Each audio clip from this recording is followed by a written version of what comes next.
इंसान के जीवन में दुख बहुत आता है तो वह अध्यात्म की तरफ चला आता है। ऐसा कौन सा दुख मिल गया? अब आप बहुत कुछ चीजें याद दिला रहे हैं हमको। कई बार लोग मुझे सीधे सीधे पूछते, नौकरी नहीं मिली कि छोकरी नहीं मिली?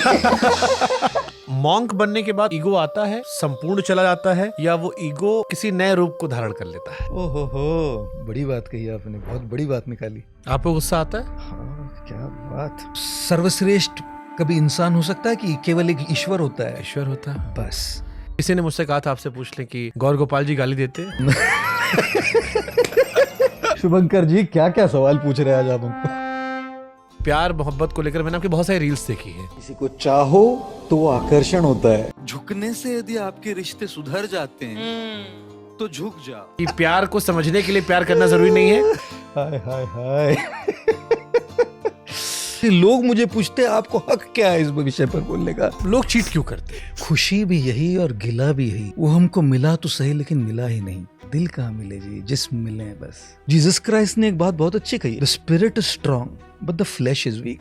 अकेलेपन का डर कि अब हमें कोई और नहीं मिलेगा। अकेलापन तब ज्यादा महसूस होने लगता है जब हमको लगता है कि लोग हमारी परवाह नहीं कर रहे। अकेला रहने में दिक्कत नहीं है लोगों को, किसी को फर्क नहीं पड़ा कि हमें परवाह नहीं करता कोई।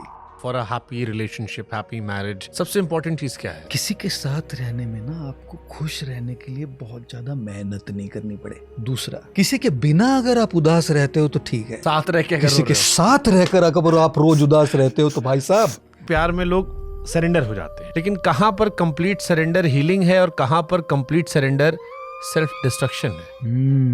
ओवर थिंकिंग जो होती है, क्या ये कमजोर लोगों की निशानी है या ये भीतर का डर है? कमजोर नहीं है, मन का स्वभाव है सोचना। कुछ लोग बहुत ज्यादा सोचते हैं। इश्क सच्चा वही जिसको मिलती नहीं मंजिले। बस गाते रहे फिर गाना। जटायु ने किया, हनुमान ने किया, सुग्रीव सोचता रहा और रावण करता रहा, दोनों उल्लू थे।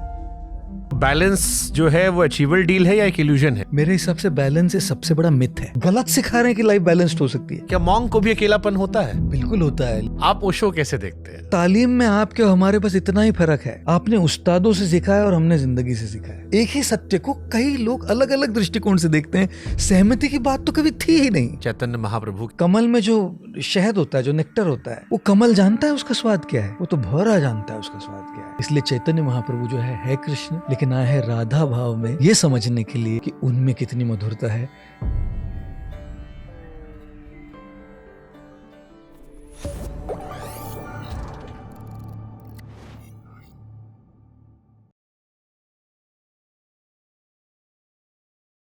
इंसान दिन रात कुछ ना कुछ खोजता रहता है। वो सुकून बाहर तलाशता है, ज्ञान को किताबों में और शांति किसी और के शब्दों में। पर जो वो तलाश रहा है वो बाहर नहीं है, वो दरअसल अंदर है, शांति। और आज हमारे साथ एक ऐसे ही खास मेहमान हैं। ये वो शख्स हैं जिन्होंने सफलता के शोर के बीच शांति की आवाज को सुना।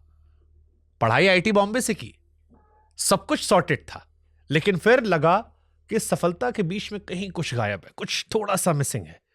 और उसकी तलाश में जो हमें मिला वो आज लाखों करोड़ों लोगों को सुकून दे रहा है उनकी आवाज के जरिए। आज बात मन की, रिश्तों की, कृष्ण की, जीवन की, सब कुछ गौर गोपाल दास जी के साथ। नमस्ते जी। कैसे हैं सर आप? बस ईश्वर की कृपा, आपकी सदिच्छाएं, प्रार्थनाएं और सारे आपके दर्शकों की सदिच्छाएं, सबकी कृपा से ही और सबकी प्रार्थना और सदिच्छाओं से ही अच्छा चलता है। कई बार हम कहते हैं कि जब सब कुछ अच्छा चल रहा हो ना तो श्रेय खुद की ओर लेना बहुत आसान हो जाता है, लेकिन जब सब कुछ अच्छा चल रहा हो तो श्रेय दूसरों को भी देना जरूरी है। क्योंकि अच्छा कुछ चल रहा हो तो ईश्वर की कृपा है, माता पिता का आशीर्वाद है, गुरुओं का आशीर्वाद है, आपके सदिच्छों का जो सदिच्छा देने वालों का आशीर्वाद है। तो अच्छा चल रहा हो तो क्रेडिट और श्रेय दूसरों को भी देना चाहिए, और जब बुरा चल रहा हो तो जिम्मेदारी खुद पर भी ले लेनी चाहिए, क्योंकि जिम्मेदारी लेने से शायद बुरा वक्त बदल जाए।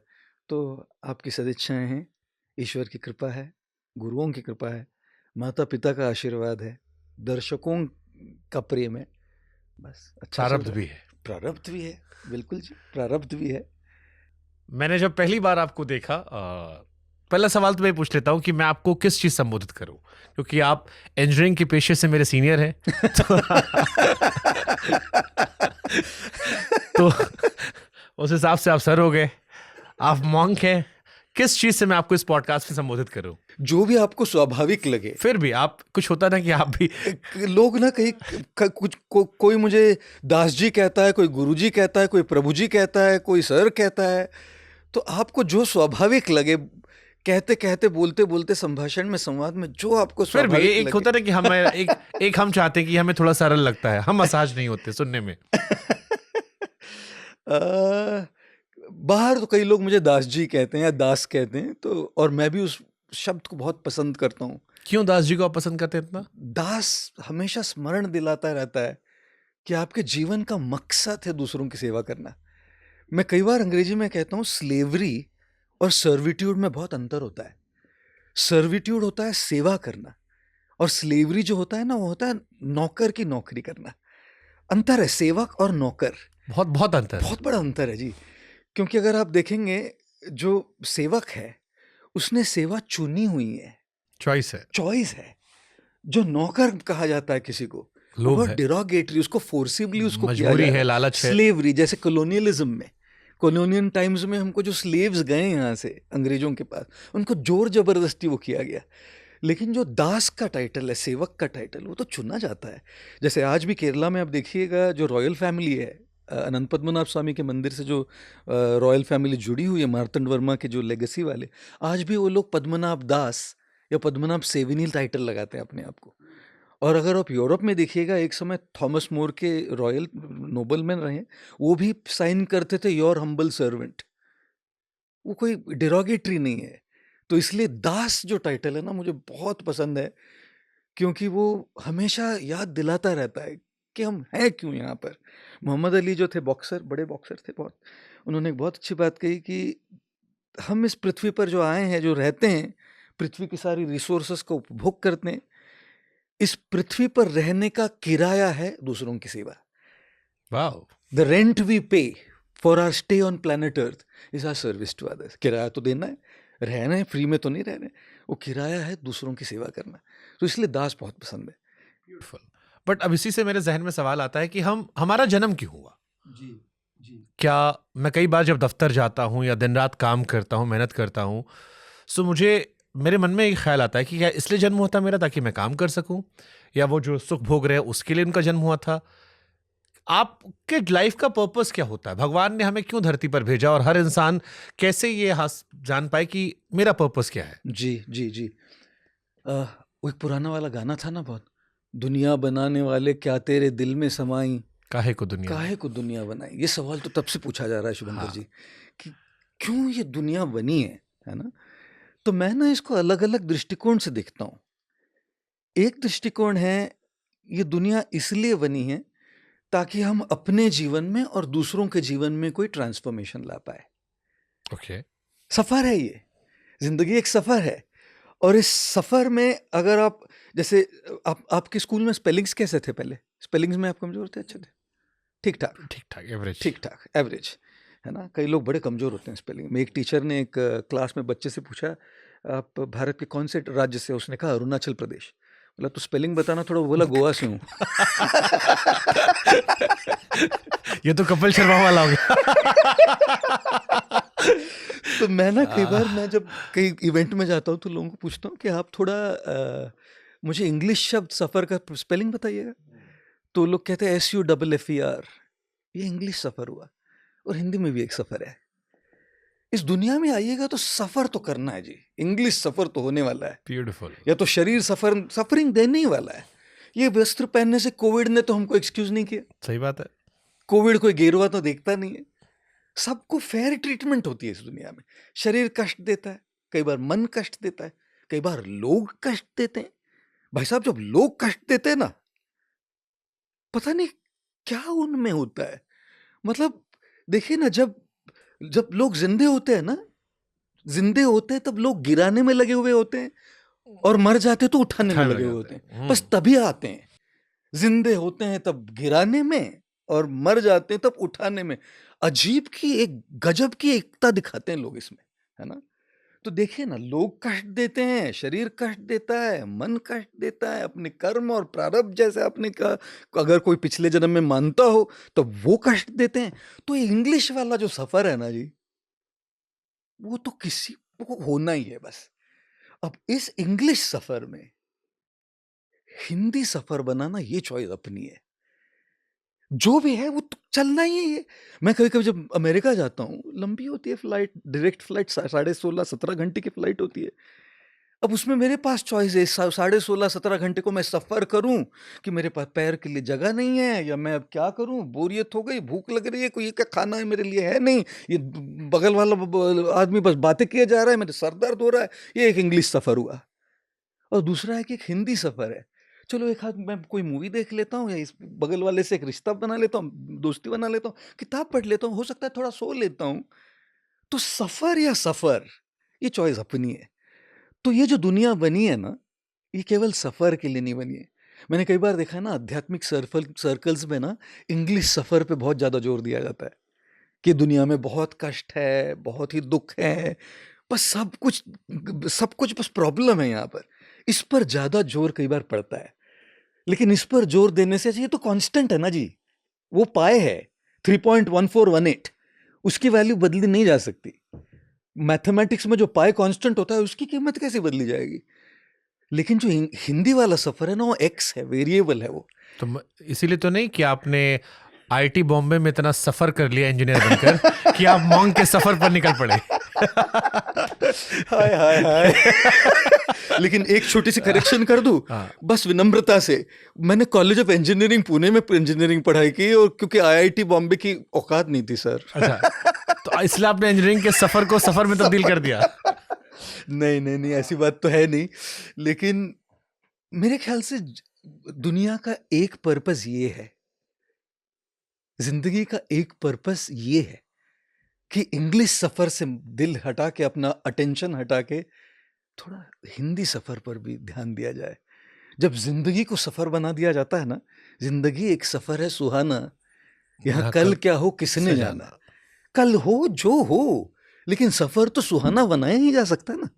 ये एक बात हुई कि क्यों ये जिंदगी क्यों है, ये दुनिया क्यों बनी है। दूसरी बात, हम कई बार देखते हैं कि जिंदगी जो है ना, वो बहुत कुछ सिखा देती है हर रोज। हर रोज। मैं कई बार कहता हूँ, तौहीन न कर शराब को कड़वी कहकर, कभी पी नहीं है शुभंकर जी, तौहीन न कर शराब को कड़वी कहकर, जिंदगी के तजुर्बे और भी कड़वे होते हैं, है ना। शराब से कड़वे तो जिंदगी के तजुर्बे होते हैं। शराब की नशा तो एक दिन में उतर जाए साहब, जिंदगी के जो कड़वे तजुर्बे हैं ना, सालों साल तक मन से नहीं निकलते। लेकिन कई बार मैं सोचता हूँ कि इन्हीं कड़वे अनुभवों में, इन्हीं कड़वे तजुर्बों में, इन्हीं कड़वे पलों में, मोमेंट्स में, क्षणों में मिठास की क्षमता है, सीखने की क्षमता है, ग्रोथ की क्षमता है। भाई केवल सब कुछ मीठा रहे तो डायबिटीज हो जाएगी।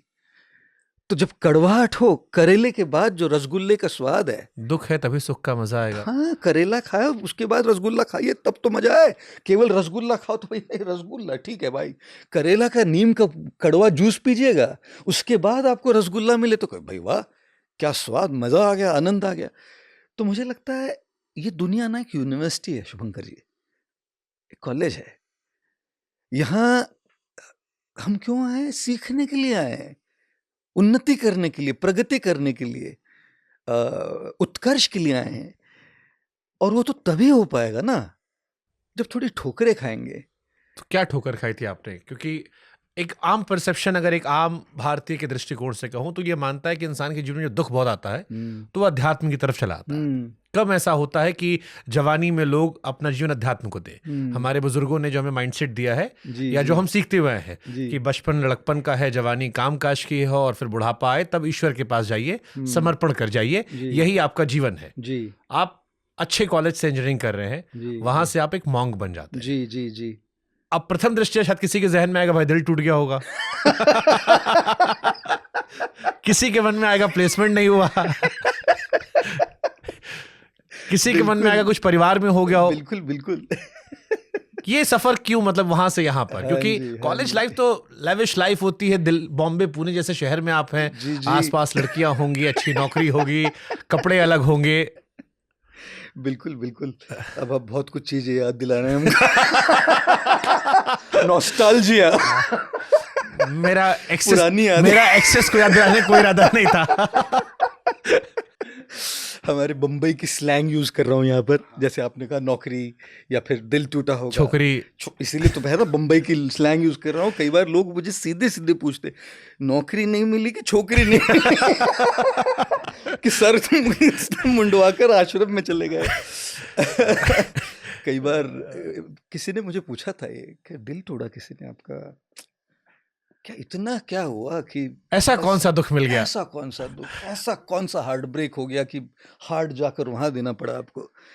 तो मैं उनको एक बार कह रहा था, किसी को बातचीत में कह रहे थे, मजाक से कह रहा था कि जिंदगी हमारी यूं ही सितम हो गई, जिंदगी हमारी यूं ही सितम हो गई, खुशियां न जाने कहाँ दफन हो गई। जिंदगी हमारी यूं ही सितम हो गई, खुशियां न जाने कहाँ दफन हो गई। लिखा तो खुदा ने सबके हिस्से में मोहब्बत को, जब हमारी बारी आई तो स्याही ही खत्म हो गई। दिल तो टूटा आपका? ना ना। बिल्कुल नहीं जी, कभी दिल लगाने का वक्त ही नहीं मिला। सही बात बताएं। हर मॉन्क में एक सलमान खान होता है। देखिए ना, इंजीनियरिंग के आप जानते हैं शुभंकर जी, हम इंजीनियर स्टूडेंट्स को कहाँ दिल लगाने का टाइम मिलता है भाई साहब। हम इंजीनियर वाले स्टूडेंट बस असाइनमेंट करने में लगे रहते हैं और अगली अपॉर्चुनिटी क्या मिले कैंपस प्लेसमेंट में लगे रहते हैं, तो वक्त भी नहीं मिला। लेकिन वक्त मिलने से भी ज़्यादा ना, मुझे लगता है कि मुझे किसी और चीज़ से मोहब्बत। बट जैसे मेरे जहन में सवाल आता है, मैं जाता रहता हूँ अलग अलग आश्रमों में, मैं परमार्थ किया था, तो परमार्थ में मुझे ऐसे बहुत सारे बच्चे मिले जो बचपन से ही तैयारियां कर रहे हैं, वैसे ही पढ़ाई कर रहे हैं, या वो लोग मिलते हैं जो एक उम्र के बाद जाते हैं। आप जैसे एक्सेप्शनल मुझे कम मिले, या इस्कॉन के आसपास मिले, या कुछ अभी मिलने लगे हैं कि कॉलेज से वो शिफ्ट हो गए, बट आप फुल टाइम मॉन्क हो गए। बिल्कुल, आपने अपना पूरा जीवन समर्पित कर दिया, और जो गेरुआ वेस्ट है वो अपने आप में उसकी पहचान है। जी। ये कैसे हुआ? थोड़ा सा अगर टच कर सके। हाँ बिल्कुल, क्योंकि मोहब्बत हो गई ना जी, मोहब्बत हो गई। सोचने लगे कि देखिए मोहब्बत, असाइनमेंट से इतना समय मिल जा रहा था। नहीं बता रहे शुभंकर जी, आप ना बिल्कुल खुरेदते हैं, और यही तो आपकी विशेषता है। हमेशा मैं सारे दर्शकों को कहना चाहता हूँ कि पॉडकास्ट बहुत किया हमने, लेकिन आपकी विशेषता है कि आप एक तो बड़ी अच्छी रिसर्च और सवाल सब कुछ जान पहचान कर पूरे सामने वाले इंसान को पढ़ के आते हैं। केवल उनके बायोग्राफी पढ़ के नहीं आते, उस इंसान को पढ़ के आते हैं। दूसरी चीज हमको लगती है कि आपके जो सवाल है वो तैयार होते हैं, शायद सवाल तो तैयार करके आते होंगे, लेकिन वो एक बड़ी स्वाभाविक दृष्टि से बड़ी नेचुरली फ्लो होते हैं वो सवाल, एक क्यू से दूसरा लेकर आप आगे बढ़ते हैं और बड़े सम्मान पूर्वक करते हैं। सामने वाले को देखकर कौन बैठा हुआ है, कैसे बैठा हुआ है, और कोई भी बैठा हो, शायद आपसे कई बार कोई यंग भी बैठा हो, लेकिन बड़े सम्मान के साथ करते हैं, और ये एक बहुत अच्छी क्वालिटी है। और सबसे बड़ी बात तो जी, मुस्कुराते हुए और हंसते खेलते हुए बड़े खुशी से मधुरता से करते हैं, तो ये आपकी विशेष बात है। लेकिन खुरेदते तो है बिल्कुल, हंसते यूं कहाँ पहुंच जाते पता भी नहीं लगता। मैं सिर्फ आपको थैंक यू बोलूंगा, और मेरे लिए पॉडकास्ट एक यात्रा है, जो यात्रा हर बार एक अलग अनुभव देती है, हर एक अलग मेहमान के साथ, और मुझे लगता है कि हर एक पॉडकास्ट आपको कुछ सिखाता है।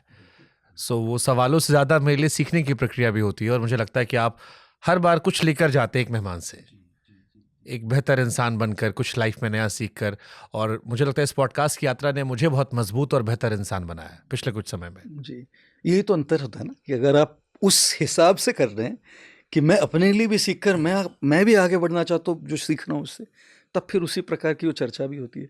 लेकिन आपके सवाल का जवाब देते हैं कि क्या वो था, क्या चीज़ थी जो वो असाइनमेंट के बीच में मोहब्बत का कहाँ हुआ? हाँ, मतलब वही समय कैसे मिला, क्योंकि हमको तो नहीं मिला था। हाँ बिल्कुल, लेकिन इसमें ना थोड़ी सी बचपन की भी भूमिका आ ही जाती है। जैसे आपने कहा, बचपन में हमारे घर पे पूरे बहुत ज़्यादा धार्मिकता भी नहीं थी, लेकिन धार्मिक थे लोग सब, और कई जो एग्जिस्टेंशियल सवाल होते हैं वो थोड़े बचपन से भी आ रहे थे। और ये जो सवाल है, ये तो मुझे बड़ी सरलता से दिखता है कि इस जन्म के नहीं थे वो सवाल, क्योंकि वो सवाल तो आप तब नहीं पूछते, इसीलिए मैंने प्रारब्ध का जिक्र किया। हाँ, क्योंकि तब नहीं पूछते वो सवाल आप। जब कुछ ऐसे सवाल आते हैं आपके मन में जो एक बच्चे के मन में नहीं आते हमें। इससे मैं कोई अपनी विशेषता की बात नहीं कर रहा कि मैं कोई विशेष था, ये बात है ही नहीं है, लेकिन वो सवाल आ रहे थे तभी। और तब ना हमने सीखा था बस कि सवालों के जवाब ढूंढना। जैसे धीरे धीरे आगे बढ़ते गए ना, हमने सोचा कि नहीं, जवाबों पर सवाल करना। Don't find answers to the questions, start questioning the answers, And then you will have it all. then you can Have it all. then you can have it all. तो ये ना हमारे स्कूलों में, पाठशालाओं में, परिवारों में, समाज में सिखाते नहीं हम। हमको ना बस जवाब ढूंढने का प्रशिक्षण दिया गया है, और इसीलिए जवाब ढूंढो, परीक्षा में लिखो और बस पास हो जाओ। इंटरव्यू में जाओ, वो सवाल पूछेंगे, जवाब दे देंगे। शादी की बात आई, सवाल पूछेंगे, जवाब दे देंगे। सब में सवाल जवाब, सवाल जवाब, सवाल जवाब। हमारी ट्रेनिंग है, सवाल पूछे जाएंगे, जवाब देने हैं, लेकिन जो जवाब है उन पर सवाल कौन उठाएगा? Questioning the answers. तो जैसे जैसे आगे बढ़े थोड़े, तो पहले से थोड़ा वो बचपन का, वो जैसे आपने कहा प्रारब्ध ही है वो, और तो मैं और कुछ क्रेडिट नहीं है सर। मैं ना अपने जीवन में मैंने एक बात सीखी, किसी बात की क्रेडिट नहीं ले हम।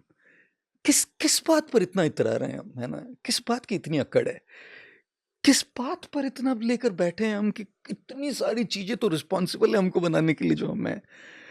तो क्रेडिट की बात नहीं है, बस था वो प्रारब्ध से बोलिए, ऐसे बोलिए, वो थी एक क्यूरियोसिटी।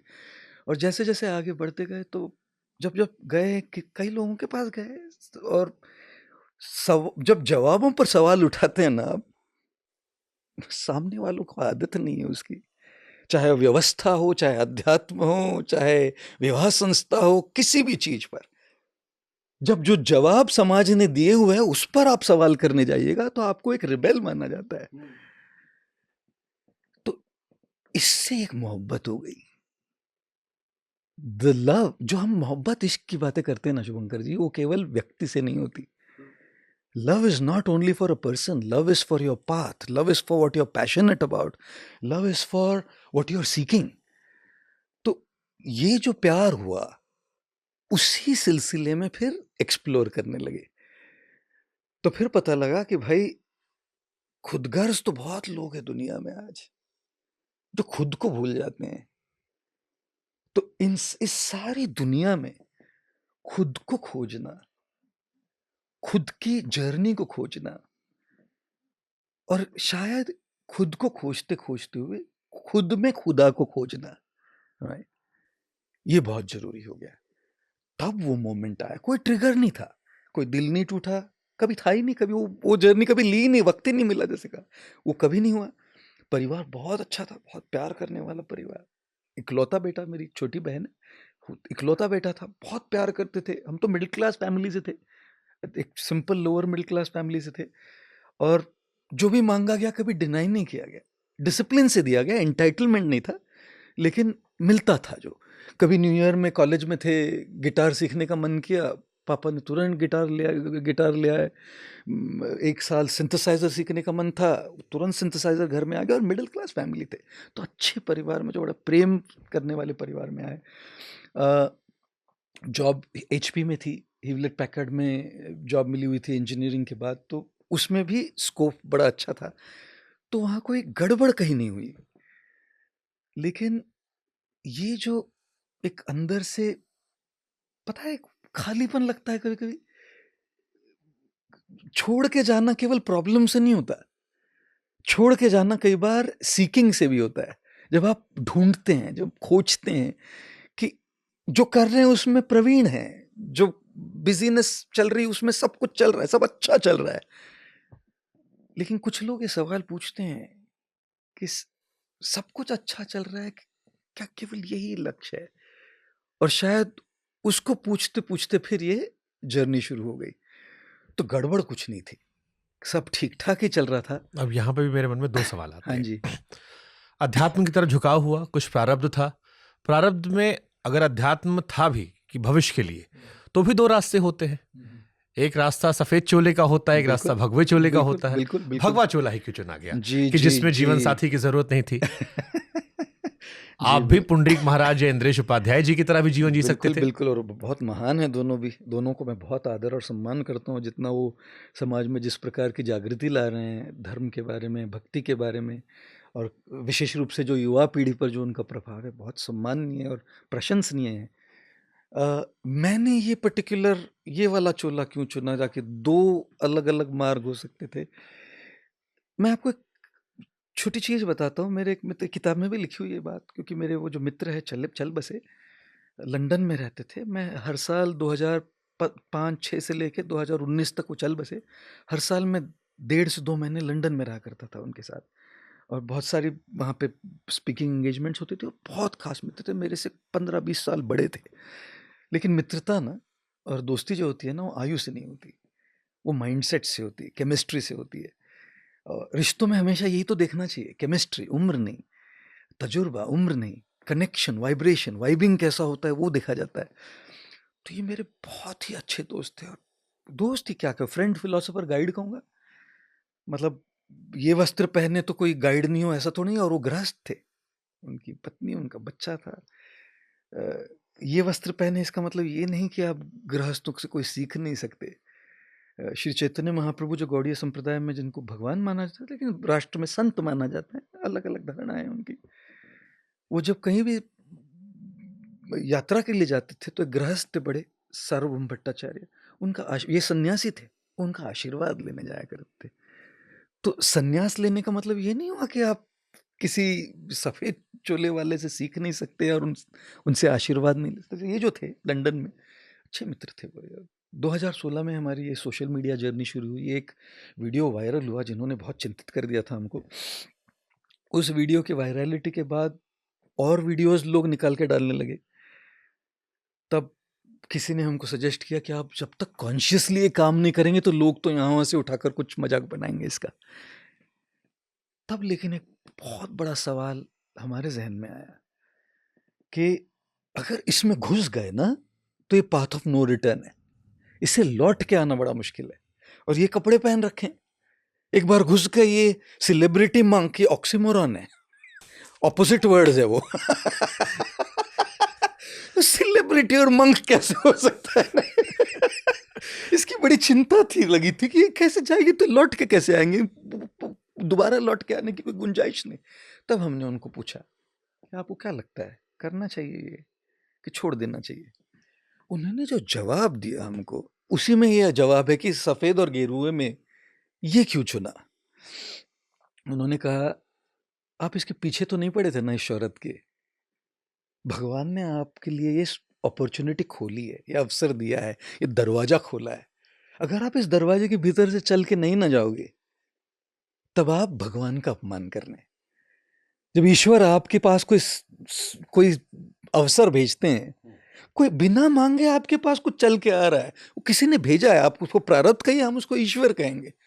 जब वो आपके पास चल के आ रहा है, आप कहें नहीं नहीं हमको नहीं करना, ये एक्सप्लोर भी नहीं किए, तब तो उनका अपमान हुआ। आपको अगर कोई तोहफा ला कर दे, आपको हमको नहीं चाहिए, ये इतना प्यार से तो कोई भेज रहा है आपको, कैसे लगेगा आपको? अपमान हुआ, अपमान हुआ वो। तो उन्होंने हमको कहा, आपने तो इसको सीख नहीं किया था, आप इसके पीछे नहीं पड़े थे, हम तो कब से पीछे लगे, किताब लिखो, वेबसाइट खोलो, आप तो नहीं कर रहे थे, अभी आया है ना, तो भगवान दरवाजा खोल रहे हैं, आगे बढ़ो। तब हमने उनको ये सवाल पूछा कि ये तो आप बहुत अच्छी बात कह रहे हैं। श्रुति धर्म दास जी नाम था उनका, हम उनको श्रुति धर्म प्रभु कहते थे। 2020 में कैंसर से गए वो। तो हमने उनको पूछा, लेकिन कभी कभी ना भगवान 10 दरवाजे खोल देता है जी, तो कैसे पता लगे कौन से दरवाजे से चल के जाना है? ये कहानी किताब में लिखी हुई है, इसकी वाली कहानी, कौन से दरवाजे से चल के जाना चाहिए। तो उन्होंने कहा, जब भगवान 10 दरवाजे खोलता है ना, तब आपका काम उन दरवाजों के भीतर से चल के जाना नहीं है, आप उन दरवाजों तक चल के जाइए। Walk to the doors, don't walk through the doors. वहां तक चल के जाइए। जो दरवाजा उनको खुला रखना है ना, वो खुला रखेंगे, बाकी सब बंद कर देंगे। और हमने अपने अपने जीवन में इसका अनुभव किया है कि कई अपॉर्चुनिटीज आती है, हम जब सबको एक्सप्लोर करने जाते हैं, जो नहीं होना होता है वो एक एक एक एक करके बंद हो जाता है, और जो पथ हमको जिस पथ पर चलना है वो आगे आगे क्लियर होता जाता है। तब हम जब ये मार्ग शुरू किया अध्यात्म का, कभी सोचा नहीं था कि ये करेंगे, गेरुआ वस्त्र पहनेंगे, बस सोचा था कि अध्यात्म के मार्ग पर अग्रसर होंगे, आगे बढ़ेंगे। ब्यूटीफुल। इसी में क्वेश्चन और ऐड कर देता हाँ हूँ। जी, हाँ जी। आज की जेंजी जनरेशन जो है वो कई बार क्वेश्चन उठाती है कि रंगों को धर्म से जोड़ दिया गया है। हाँ जी, हाँ जी, हाँ जी। भगवा जो है वो हिंदुओं कर दिया गया, हरा जो है वो इस्लाम में कर दिया गया, और कई फिल्में आती जहां पर दिखाया जाता है कि नहीं नहीं, रंग किसी धर्म के नहीं है, धरती देखो किसी की नहीं है। क्या रंगों का धर्म से जुड़ना किसी मान्यता का, व्यवस्था का या सोच का प्रतीक है? हाँ जी, हाँ जी। हमको लगता है कि रंग, किसी भी धर्म में रंग के पीछे एक विचारधारा होती है, एक मनोभाव होता है।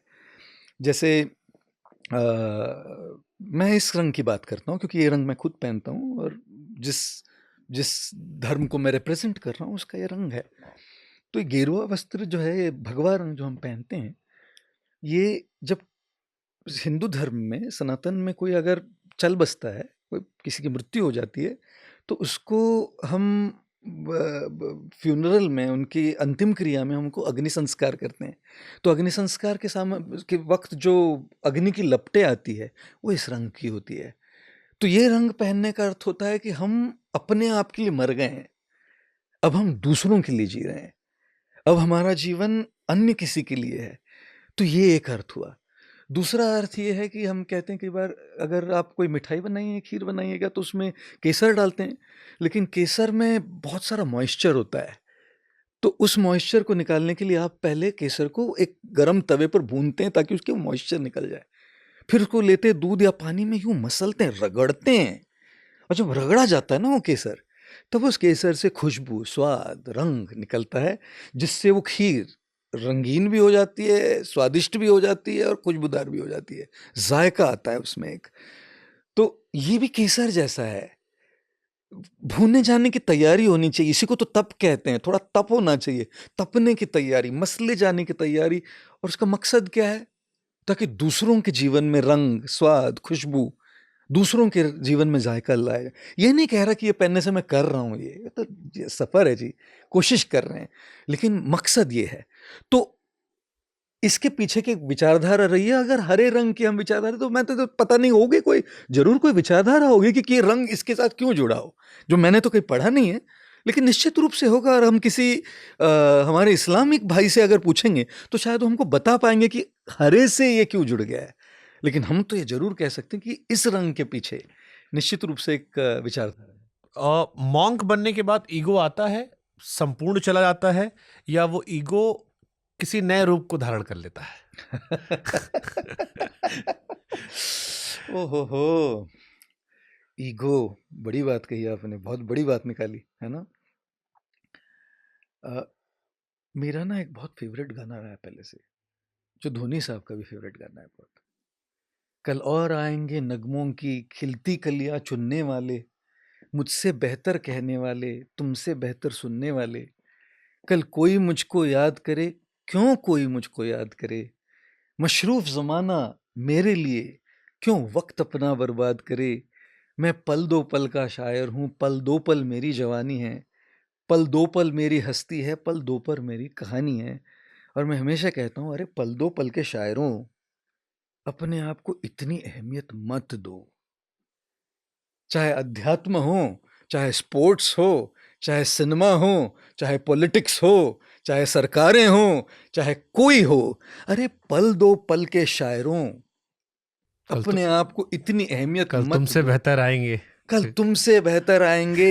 मैं आने से पहले तो दुनिया चली रही थी, आगे भी मैं चलेंगे। जाने से पहले भी दुनिया चलती रहेगी, बल्कि शायद मेरे से अच्छी चलती रहेगी। मेरे लिए बस एक ही चीज है, मेरा सौभाग्य है कि जब मैं इस दुनिया में हूं, तब मुझे इस दुनिया के लिए कुछ करने का सुअवसर प्राप्त हुआ है। मेरा सौभाग्य है कि जब मैं इस दुनिया में हूं, तो कुछ किसी प्रकार का योगदान देने का मुझे अवसर मिला है। इसमें अहंकार की क्या बात है? अहंकार तो तब होता है जब हम अपने आप को कुछ ज्यादा ही अहमियत देने लगते हैं। इसलिए कहते हैं ना वो, कि मुझे किसी की जरूरत नहीं, इसको अहम कहते हैं, और मेरी जरूरत सबको है, इसको वहम कहते हैं। और दुनिया अहम और वहम में ही चलती रहती है। अहम की मुझे किसी की जरूरत नहीं, वहम की मेरी जरूरत सबको है ना। तो इसीलिए ये समझना कि ये सौभाग्य है हमारा। मैं कई बार कहता हूँ, मशहूर होना पर मगरूर मत होना। बट सोशल मीडिया के दौर में जब अब मैं देखता हूँ कि हर क्षेत्र में कंपटीशन, जी आप क्रिकेटर हो, एक्टर हो, जी पॉडकास्टर्स हो, पॉलिटिशियंस हो, जी या स्पिरिचुअलिटी से और रिलीजन जुड़े लोग हो, जी अब सारा गेम नंबर का हो गया है। बिल्कुल दर्शक भी देखते हैं कौन से बाबा के कितने नंबर आ रहे हैं, जी किसको कितना सुना जा रहा है, जी उसी हिसाब से उनकी कथाएं तय हो रही हैं, उसी हिसाब बिल्कुल से उनके रेट्स तय हो रहे हैं। बिल्कुल। क्या इसने स्पिरिचुअलिटी या रिलीजन को देखने का नजरिया बदल दिया है और इसे ब्लेसिंग की जगह पे एक बर्डन नहीं बना दिया है कि समझ में नहीं आता कि अच्छा कौन है? कई जी बार कोई कुछ भी कह के वायरल हो जा रहा है, जी और बीते 2 सालों में ऐसे बहुत सारे केसेस आए हैं, अगर मैं नाम ना लूं तो भी जी सबके जहन में स्मृतियां आती हैं कि कुछ भी बोला, जी एक चोला पहना, व्यासपीठ पे बैठे, वायरल हो गए। और उनके यहाँ भी भीड़ है, आपके पास भी भीड़ है, एक ज्ञानी आदमी उस पर कोई पहुंच ही नहीं रहा, तो दर्शक कंफ्यूज हो गया। तो ये ब्लेसिंग है, अच्छा दौर है, बर्डन है, और ये क्या आपके जहन में भी आता है? क्योंकि आप शुरुआती लोगों में हैं जो एक्सट्रीम वायरल हुए स्टार्ट में। जी बिल्कुल बिल्कुल बिल्कुल। देखिए ना कि जैसे आपने नंबर्स की बात करी, आप नंबर्स की बात कर रहे थे कि हर क्षेत्र में है, हर क्षेत्र में है, हर क्षेत्र में स्पर्धा भी हो जाती है। अगर आप केयरफुली देखिएगा तो सेब, आम, अमरूद, अनार सबके प्रेमी होते हैं। हर फल के कोई प्रेमी होते हैं। किसी को अगर अमरूद पसंद नहीं तो उसको सेब पसंद होगा, किसी को सेब पसंद नहीं तो उसको अनार पसंद होगा। तो इसमें स्पर्धा नहीं है। अगर हम इस दृष्टिकोण से देखा जाए, अगर हम इस दृष्टिकोण को अपनाएं कि हमारे पास जो है वो हम लोगों को दे रहे हैं, और उस फ्लेवर को पसंद करने वाले लोग तो आपके पास आने ही वाले, तो स्पर्धा की बात कहाँ है। अगर कोई लोग मेरा फ्लेवर नहीं पसंद करे तो उनके लिए और फ्लेवर भी अवेलेबल है, अलग किस्म के फल भी अवेलेबल है, तो उनके पास उस वाले लोग जाएंगे जो उस प्रकार का सुनना पसंद करते हैं। अब यहाँ पर सवाल ये उठता है कि क्या क्या केवल इस नंबर गेम में लगा जाए और कुछ भी बोलकर, कुछ भी बातें करके क्या दर्शक कैसे समझेगा कि सच्चाई क्या है? जो देखने वाला है उसको कैसे पता लगे कि इसमें सच्चाई क्या है? तो पहली बात हम हमेशा कहते हैं कि स्पेशली स्पिरिचुअलिटी में ये बात कर रहा हूं मैं, कि आध्यात्मिक जो विषय होते हैं, गुरु होते हैं, गुरु वो होता है, जैसे ब्रूसली जी ने कहा था, ब्रूसली ने बहुत अच्छी बात कही है। ब्रूसली ने कहा कि good teacher is a person who wants to free the student from their influence. Okay. एक अच्छे गुरु, एक अच्छे शिक्षक वो होते हैं जो अपने विद्यार्थियों को अपने प्रभाव से मुक्त कराना चाहते हैं। तो अगर सच्चा गुरु कौन है? जो अपने शिष्यों को अपने ऊपर डिपेंड नहीं कराए, जो उनको एम्पावर करे, उनको ज्ञान दे, उनका मार्गदर्शन करे और उनको अपने पैरों पर खड़े होने के लिए सबल करे, सशक्त करे। अगर कोई चाहे कि वो बार बार मेरे पास आता रहे और मेरे ऊपर डिपेंड रहे, तब तो फिर वहां पर एक बड़ा सवाल उठ गया जी। दूसरी चीज, आप किसी के पास भी जाइएगा तो ये देखना होता है कि वो कितने महान है, इससे कोई फर्क नहीं पड़ता। आपके जीवन में क्या परिवर्तन आ रहा है। किसी का आपको अगर किसी के पास अगर जाइएगा आप, तो आपको ये देखना होता है कि उनके पास जाने से, उनकी बात सुनने से, उनका मार्गदर्शन लेने से, उन्होंने जो प्रक्रिया दी उसको फॉलो करने से मेरे जीवन में कैसे परिवर्तन आ रहा है। क्या मैं शांत हो रहा हूँ? क्या मुझे जीवन में मकसद आ रहा है? क्या मैं सबसे अच्छी तरह से व्यवहार कर पा रहा हूँ? क्या मुझे जब गुस्सा आता है तब मैं अपने आप को काबू में रख सकता हूँ? तो दर्शकों को अभी इन्फॉर्म्ड होना पड़ेगा। जब तक दर्शक एजुकेटेड नहीं होगा तब तक उसको उसमें से इतने सारे तो लोग हैं, इतनी सारी तो बातें कही जा रही है, तो पता ही नहीं लगेगा कि क्या सही और क्या। इसलिए हम कौन सही कौन गलत नहीं कहेंगे, क्या सही और क्या गलत। ये जब लोग जानेंगे कि सही क्या है और गलत क्या है, तो उनको चुनना है वो कि किसके पास जाए, किसके पास नहीं जाए। इसका प्रभाव हमारे जीवन पर क्या। आपको गुस्सा आता है? सीरियस वाला कभी? हाँ, क्या बात, क्या हमें गुस्सा आता है? आपको एक सवाल पूछे, क्या हम इंसान हैं? क्या इंसानों के जज्बात होते हैं? होते हैं। सर्वश्रेष्ठ कभी इंसान हो सकता है कि केवल एक ईश्वर होता है? ईश्वर होता है। बस सर्वश्रेष्ठ केवल एक ईश्वर होता है जो इस संसार के सारे जो अनर्थ है उनसे ऊपर होता है। इस संसार में रहने वाला हर इंसान, चाहे वो गुरु हो या गोरू हो, कोई फर्क नहीं पड़ता। गोरू संस्कृत में गाय को कहा जाता है, चाहे वो हम अवध से अरे आप अवध से तो क्या ही बोले आपको, चाहे वो गुरु हो या गोरू हो, है ना। देखिए, गुस्सा आना, हम कई बार कहते हैं संस्कृत में ना, गुस्से किसी को अगर गधा कहना है तो उसको वैशाख नंदन कहते हैं। तो अगली बार किसी को गधा कहना हो ना शुभंकर जी, तो उसको कहना हे वैशाख नंदन, उसको लगेगा आप उसके ऊपर कविता की रचना कर रहे हैं, जो आप पहले करते ही थे। तो देखिए, संस्कृत में तो हम गाली देते नहीं। आपको किसी को भी अगर ट्राई करना है ना भाई साहब, आपको बाहर किसी को बोल देना, या मत बोलना, किसी को बोल के देख लेना हे वैशाख नंदन, सच में उसको फ्लैटरी लगेगी बड़ी सारी। तो कहने का तात्पर्य ये है कि गुस्सा तो सबको आएगा, हम सबको आता है। अंग्रेजी में हम कई बार कहते हैं कि when the head gets hot the tongue works faster than the mind. जो सर गर्म होता है ना, तो जीभ मन से तेज चलती है, तो मन सोचने से पहले बोल देती है, कई बार कर देती है कुछ। तो क्या ये वस्त्र जो पहनते हैं, व्यासपीठ पर जो बैठते हैं, उनको भी गुस्सा आता है? जरूर आता है। और अगर कोई नहीं आता है, कहता है कि नहीं आता है, मैंने अपने गुस्से पर काबू कर लिया, तो वो तो कह रहा है मैं ईश्वर बन गया। वो तो कह रहा है कि मैं ईश्वर बन गया, और हम तो है इंसान। इंसान को ना इंसान के जैसे रहना चाहिए, झूठ नहीं बोलना चाहिए। मैं एक आगे एक्सटेंड करता हूँ। हाँ, एक साधारण व्यक्ति जो आम जीवन जी रहा है, वो व्यक्ति, और एक वो व्यक्ति जो अध्यात्म से जुड़ा हुआ है या आप जैसा मॉन्क हो गया है, उसके गुस्से में फर्क क्या होता है? सबसे पहला फर्क ये होता है कि छोटी छोटी चीजों पर गुस्सा नहीं करने लगेंगे। सालों की ट्रेनिंग है, सालों का ध्यान जाप किया है, सालों का ज्ञान सीखा है, तो छोटी छोटी बातों पर गुस्सा नहीं करेंगे। एक बात। दूसरी बात, पर्सनल चीजों पर गुस्सा करना थोड़ा कम हो जाएगा। पर्सनल चीजें, जैसे अगर मुझे आप कोई गाली दे दीजिएगा तो शायद मैं उतना उसको सीरियसली नहीं लूंगा, जबकि आप कोई काम जो हम कर रहे हैं उस पर अगर आप कोई कहे तो उसको ज़्यादा सीरियसली लेने लगेंगे। वो एक अंतर हो जाता है कि एक धीरे धीरे आप पर्सनल चीज़ों से ऊपर उठ के एक आपका जो काम काज है उसको ज़्यादा अहमियत देने लगते हैं। तीसरी चीज़ जो है, वो जो गुस्सा होता है, वो गुस्सा कई बार जितनी जल्दी आता है उतनी जल्दी आपको चला भी जा सकता है। गुस्से में आप रहेंगे नहीं, गुस्सा आएगा तो भी उस गुस्से में रहेंगे नहीं। और चौथी बात कि गुस्सा आए तो उस गुस्से से नेविगेट कैसे करना है, उस गुस्से को हैंडल कैसे करना है, वो ही एक थोड़ा अंतर आ जाता है। लेकिन अगर बाहर वाला कोई आदमी हो, जो कोई आध्यात्मिक गुरु नहीं, कोई नहीं, वो भी अगर इसका पालन करे, वो भी ये कर पाएगा। मेरे साथ भी सारा होता है, वो भी ये सब कर पाएगा। सारा तो मैं भी करता हूँ। हाँ, तो बिल्कुल कर पाएगा। तो मेरे काम पे सवाल उठाओगे, मुझे गुस्सा ज़्यादा आएगा, सोचूंगा मैं। हाँ, व्यक्तिगत बोलोगे, मैं सीरियसली बिल्कुल। लेकिन दुनिया में ऐसा नहीं है। दुनिया में जो व्यक्तिगत बोला जाएगा ना, बहुत ज्यादा अहंकार को जहाँ चोट पहुंचती है, अहम को जहाँ चोट पहुंचती है ना जी, उस वाला, वो वाला जो गुस्सा है भाई साहब, थर्राते हैं लोग उसमें। एक किसी ने मुझसे कहा था आपसे पूछ लें कि गौर गोपाल जी गाली देते हैं? आपको अभी इस किताब में एक कहानी लिखी बताता हूँ। जब हम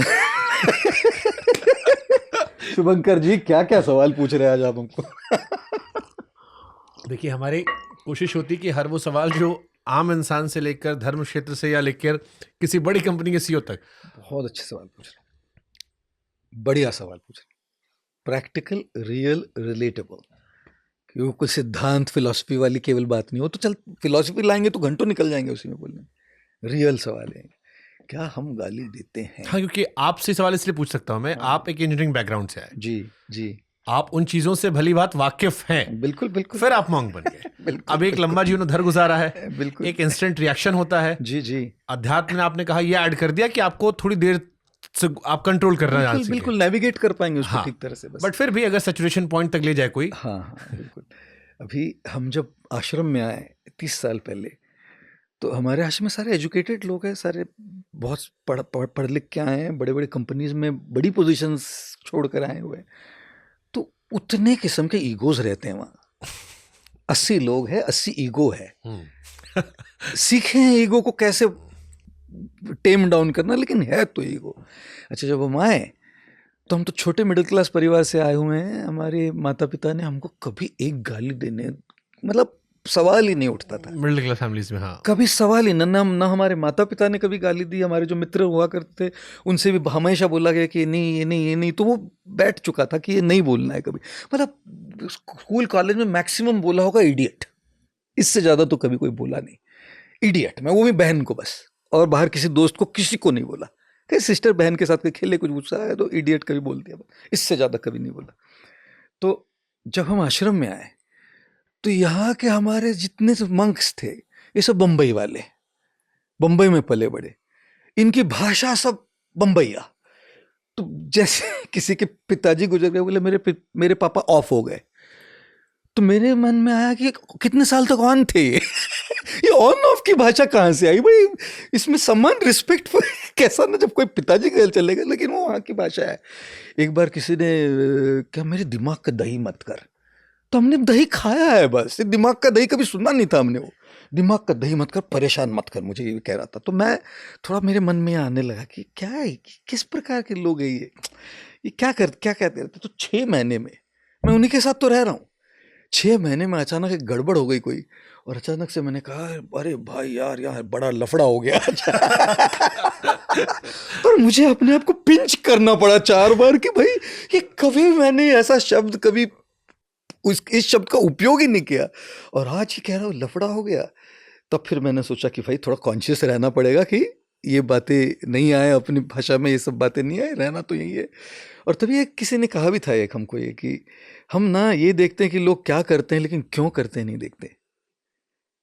we know what they do but we don't know why they do. ये लोग ये भाषा बोल रहे थे, लेकिन ये क्यों बोल रहे थे? क्योंकि इनकी परवरिश वहां की थी। तो उनको जज करने की बजाय मैं थोड़ा एम्पैथी से देखने लगा कि परवरिश बोल रही है, इंसान तो कैसा इंसान है, सोना है ये सोना है ये। लेकिन सोने पे हम लोग बस जो मिट्टी लगी है ना उसी को देखते रहे कि अरे ये तो ऑफ हो गया बोल रहा है, दिमाग का दही मत कर बोल रहा है। तो जब वॉट के पीछे वाई देखा तो बड़ा अच्छा लगने लगा। और आज की तारीख में बता दे कि क्या बोलते हैं, कभी कभी बहुत जब पारा चढ़ जाता है, कभी जब इवेंट में कभी इवेंट में बहुत जोश में जब आ जाते हैं, तब बोलते हैं who the bloody hell is saying this Shri Radhe Shri Radhe वो बस जोश वाली बात है, कभी कभी वो गाली नहीं है, वो टेम्पो में आ जाता है। और कैसा है कि मैं लंदन में बहुत समय बिता चुका हूँ, बहुत ज़्यादा लंदन में वक्त बिताया करता था, तो उसकी वजह से लंदन में ब्लडी वर्ड जो है ना बहुत कॉमनली यूज़ किया जाता है, पॉजिटिव कॉनोटेशन में भी, कि you know something, that episode was bloody cool, this guy was bloody great। तो ब्लडी केवल उसका वो गाली का कॉनोटेशन ही निकल गया, भावना ले लिया, भावना ही निकल गई उसमें, तो एक बस वो एक वर्ड आ गया। तो कभी कभी ये शुभंकर जी पहली बार किसी पॉडकास्ट में कन्फेस कर रहे हैं कभी कभी ब्लडी बहुत जोश में आ जाते तो कहते हैं, कोशिश करते नहीं कहे, लेकिन कभी कभी हो जाता है मैं इससे पहले कि आज के युवाओं और लाइफ और रिलेशनशिप्स पे जाऊं, एक लास्ट क्वेश्चन सोशल मीडिया को लेकर कि 21वीं सदी में कहने से ज्यादा सोशल मीडिया फोन हटा के उपवास करना चाहिए? उपवास बिना सोशल मीडिया के? जी बिल्कुल, मुझे लगता है कि सोशल मीडिया से उपवास जो है ना, वो थोड़ा खुद से कनेक्शन जोड़ने के लिए बहुत ज़्यादा ज़रूरी है। सोशल मीडिया बहुत बड़ा टूल है, आज टूल है कंटेंट कंज्यूम करने के लिए, कंटेंट डालने के लिए, अवेयरनेस फैलाने के लिए, बिजनेस को ग्रो करने के लिए। सोशल मीडिया एक बड़ा टूल है और आज की दुनिया में एक सख्त ज़रूरत है। लेकिन प्रॉब्लम क्या हो रहा है ना कि हम उसमें इतने कई बार घुस जाते हैं कि फिर खुद से नाता टूट जाता है। वो वाली कविता थी ना बहुत सुंदर, आप तो कवि है, वो वाली क्या था वो, जंगल जंगल ढूंढ रहा है मृग अपनी कस्तूरी, कितना मुश्किल है तय करना खुद से खुद की दूरी। भीतर शून्य बाहर शून्य, शून्य चारों ओर है, मैं नहीं हूं मुझ में लेकिन मैं का ही शोर है ना। तो कई बार ना दिक्कत यह है कि मैं नहीं हूं मुझ में, मैं हूं रील में, मैं हूं काम में, मैं हूं कंपैरिजन में, मैं हूं स्टोरीज में, मैं हूं कंटेंट में, मैं बस उसमें लग गया।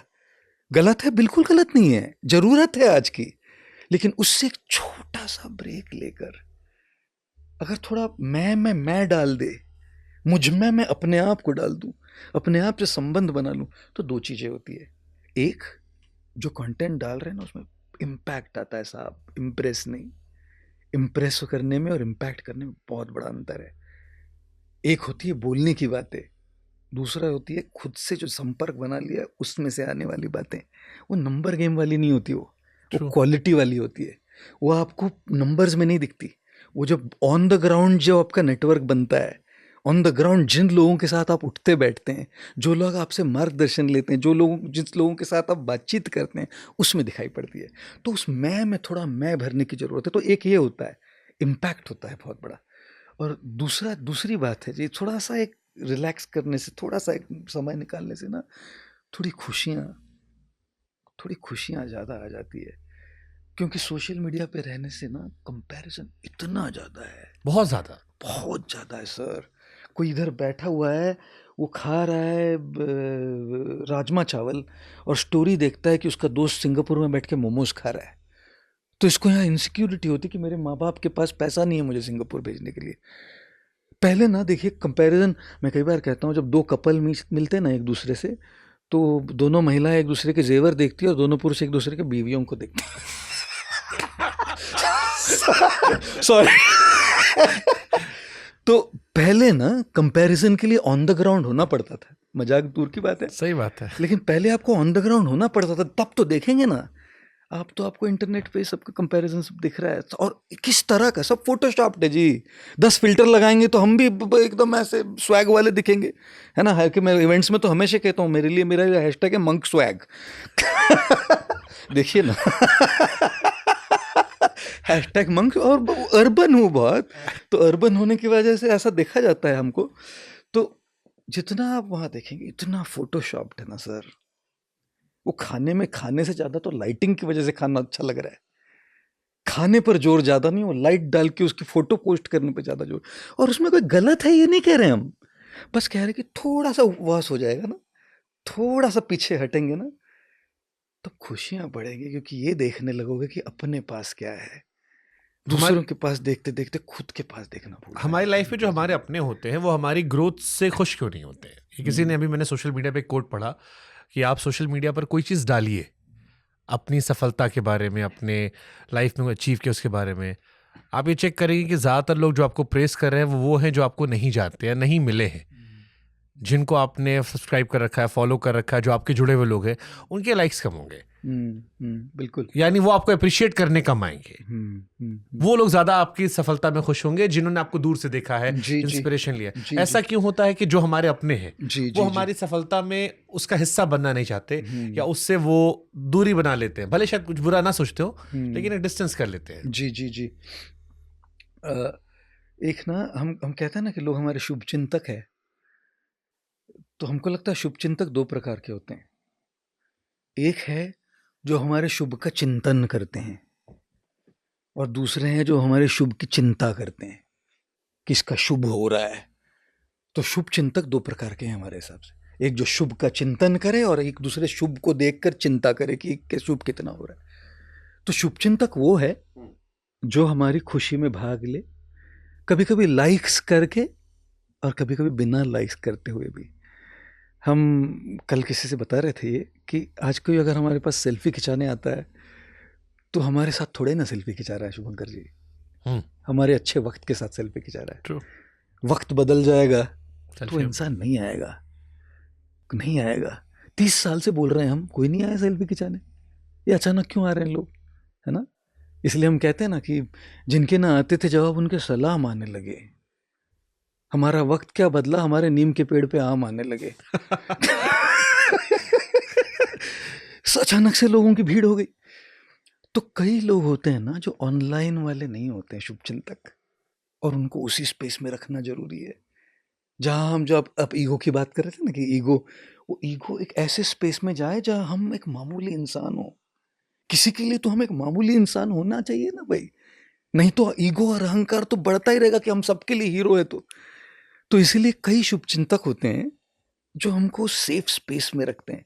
इसलिए नहीं कि वो नहीं चाहते कि हमारे पोस्ट को लाइक करे, इसलिए ताकि वो हमको एक सेफ स्पेस देना चाहते हैं जहां हम ऑथेंटिक बन पाए, जहाँ हम विनम्र बन पाए, जहाँ हम एक मामूली इंसान बन पाए। हर एक इंसान की, हर एक सक्सेसफुल फिगर की, पब्लिक फिगर की ये सख्त जरूरत है, एक सेफ स्पेस जहाँ हम मामूली बन पाए, क्योंकि सब जगह तो हम मामूली है नहीं बाहर।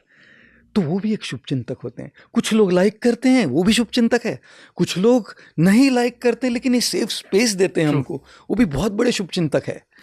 और तीसरे होते हैं जिनसे अंतर रखना तो बहुत जरूरी है, जो हमारे शुभ को देखकर चिंतन करते हैं, चिंता करते। चिंतन तो अच्छी बात है, चिंता करते, शुभ को देखकर चिंता करते हैं, जलते हैं, द्वेष करते हैं, ईर्ष्या करते हैं।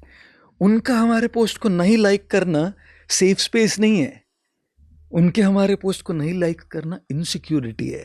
आपके पास लड़के लड़कियां बहुत आते हैं सवाल पूछने? हाँ बिल्कुल आते हैं। सो आपने तो रिलेशनशिप में आप रहे नहीं, हाँ फिर प्यार मोहब्बत को लेकर मैंने आपकी बहुत सारी रील्स देखी हैं। ये इतने अच्छे अनुभव कैसे, मैंने बहुत सारे सवाल भेजे हैं लड़के लड़कियों ने। तो मैं पहले अपनी संतुष्टि के लिए जानता हूँ कि प्यार को समझने के लिए प्यार करना जरूरी नहीं है, या ईश्वर से प्यार करके भी हम लड़का लड़की वाला प्यार समझ सकते हैं? हाय हाय हाय। इस सवाल का विस्तृत जवाब किताब में है, लेकिन बताऊंगा, जो भी लिखा है वो बता रहे हैं आपको। इसमें इसी विषय पर ये पूरी इस किताब की कहानी शादी डेस्टिनेशन वेडिंग वाली कहानी है। डेस्टिनेशन वेडिंग में जहां मैं जैसलमेर में गया हूं, उसमें जो लड़का लड़की की जो शादी हो रही है उसमें लड़की का एक्स आता है, और इस सच्ची कहानी है। और उनकी शादी होती है कि नहीं वो सस्पेंस है, लेकिन वहाँ सारे रिलेशनशिप के और ज़िंदगी की बातें की हुई है इस किताब में। तो उस पर यही सवाल जो आपने पूछा वो मैं पाठकों को पूछ रहा था कि लोग मुझे पूछते आपको हक क्या है इस विषय पर बोलने का। प्यार मोहब्बत की बातें, शादीशुदा लोगों की बातें आप करते हो, और इतनी बारीकियों को पकड़ पकड़ के आप बोलते हैं, कहाँ से बोल पाते? इसीलिए मैंने पहले, ये सवाल मैंने रखे पहले मैंने अपनी जिज्ञासा पूरी की कि तो इसके लिए मैंने इस किताब में 3-4 बातें कही। सबसे पहली, आपको बताया हमने कि हमारे आश्रम में 80 ईगो रहते हैं, और रिश्तों में इंसान नहीं आते, इंसान के साथ साथ ईगो आते हैं। तो जो सारे पुरुष एक साथ रह रहे हैं, साधु मंक्स लोग एक साथ रह रहे हैं, उनके भी ईगोज है, और उनकी भी पसंद, कुछ लाइक्स है, डिसलाइक्स है, इडियोसिंक्रेसीज है, पर्सनैलिटी टाइप्स है। 80 लोग जब एक साथ रहते हैं ना तो बहुत कुछ होता है साहब। तो 30 साल तक अगर आप 80 लोगों के साथ रहे तो जो रिश्तों के जो बेसिक फंडामेंटल प्रिंसिपल्स है ना वो भली भांति समझ जाते हैं। फ्लेवर्स अलग है बस, पुरुष स्त्री के जो रिश्ते हैं, जो प्रेम मोहब्बत इश्क के रिश्ते थोड़े अलग है, फंडामेंटल प्रिंसिपल्स तो वही है। सब प्यार चाहते हैं, सब सम्मान चाहते हैं, सब स्पेस चाहते हैं, आश्रम में भी सब चाहते हैं। तो ये एक हुआ। दूसरी बात, 30 सालों से जितने लोगों ने आकर मेरे पास अपने दिल खोले हैं भाई साहब, एक बार एक आया, एक किसी का दिल टूटा, एक लड़के का, 20 साल का, 19-20 साल का, आया रोते रोते मेरे पास, बॉम्बे का पूरा स्वैगर, आया रोते रोते, और जानता था मैं उसको, आके सीधा मेरे गोद में सर रख के रोने लगा। तो मैंने कहा भाई तेरे आंसू से मेरी धोती गीली हो रही, गलत फहमी हो जाएगी तो यहाँ रख दे, यहाँ भाई खड़े रख के रो।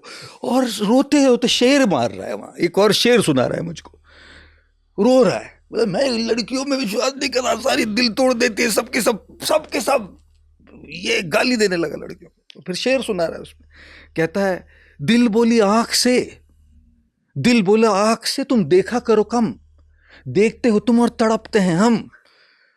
मैंने कहा अरे भाई ठीक है। फिर आगे बोल रहा है, और आगे कह रहा है, आंख बोली दिल से, आंख बोली दिल से, तुम चाहा करो कम, चाहते हो तुम और रोते हैं हम। और रोए जा रहा है शेर बोलते बोलते। तब इतने लोगों के हार्ट ब्रेक्स देखे, इतने लोगों के डिवोर्सेस देखे, इतने फैमिलीज में भाइयों भाइयों के बंटवारे देखे, इतने 30 सालों में रिश्तों में फ्लेवर देखे साहब, इनफिडेलिटी देखी, चीटिंग देखी लोगों की। कम्युनिटी में रहते हैं जहाँ 10,000 फैमिलीज जुड़ी है, इनकी कहानियां सुनते सुनते हर एक फ्लेवर और नुआंस समझ में आने लगता है। तीसरी बात, जो हम शास्त्र पढ़ते हैं, महाभारत हो, रामायण हो, और हमारे सारे शास्त्र है, उन सारी किताबों में रिलेशनशिप की नुआंसेस जो ना यूं छिपी हुई है, बस ढूंढना होता है उसको।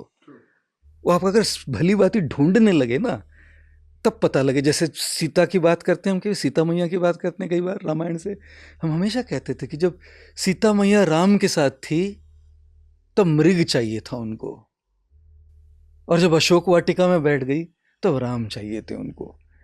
तो जब आपके साथ कोई होता है तो आपका ध्यान कहीं और होता है, और जब विरह में चले जाते हैं तो जो साथ में था उसकी कीमत पता लगने लगती है। सीता मैया तो हम अलग तरीके से उनको देखते हैं, देवी है, लेकिन अगर शिक्षा ढूंढने जाए रिश्तों की तो बहुत सारी शिक्षाएं तो हमारी इन किताबों में। और चौथी बात, हो सकता है पिछले जन्म के कुछ संस्कार कुछ संस्कार जो अंदर बैठे हुए हैं। Nice. तो मेरे बहुत सारे सवाल है। सबसे पहला सवाल तो मैं आपसे यही कर लेता हूं कि लोग चीट क्यों करते हैं? आज के दौर में चीटिंग एक बहुत कॉमन ट्रेंड हो गया है, बहुत कॉमन हो गया है। चाहे वो शादीशुदा लोग हों या कपल्स हों, हर दूसरे कपल में एक इंसान चीट कर रहा है, जो शायद दिखा नहीं रहा होगा या पकड़ में नहीं आ रहा होगा, बट चीट कर रहा है। चीटिंग करने की प्रथा इस दौर में इतनी ज्यादा बढ़ क्यों गई है? किसी ने क्या खूब कहा है, खुशी भी यही और गिला भी यही, खुशी भी यही और गिला भी यही, वो हमको मिला तो सही लेकिन मिला ही नहीं। खुशी भी है और गिला भी है।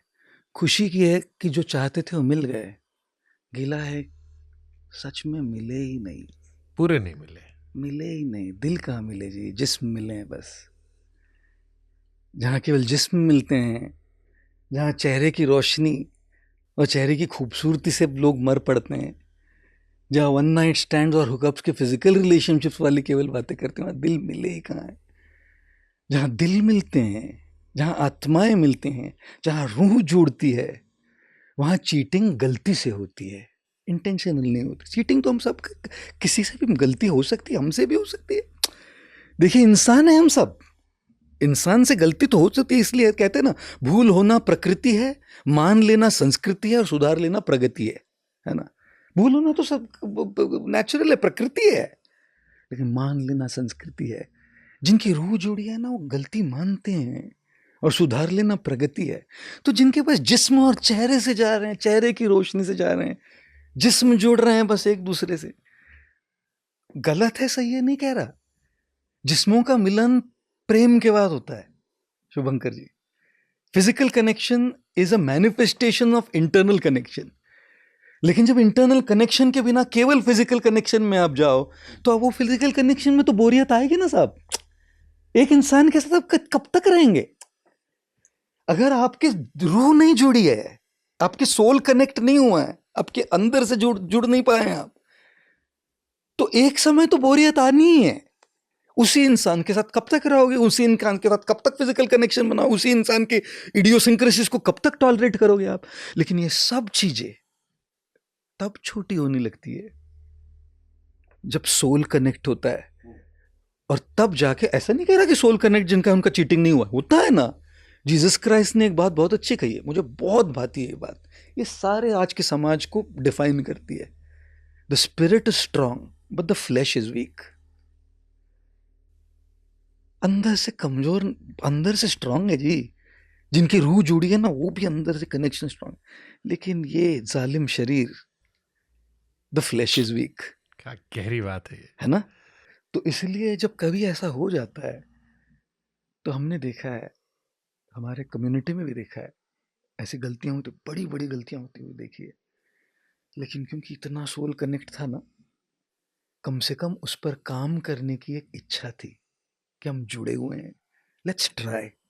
ये नहीं कि हम आगे बढ़ेंगे, हो सकता है तोड़ देंगे इस रिश्ते को, लेकिन कम से कम एक दूसरे की बात को और खुद आके बोल रहा है, चीटिंग करो ना, चीटिंग करो ना। मैं अंग्रेजी में हमेशा कहता हूँ, इस किताब में कोट है ये, the worst lies we tell ourselves, the worst lies we tell is not the lies we tell the world, lies we tell ourselves.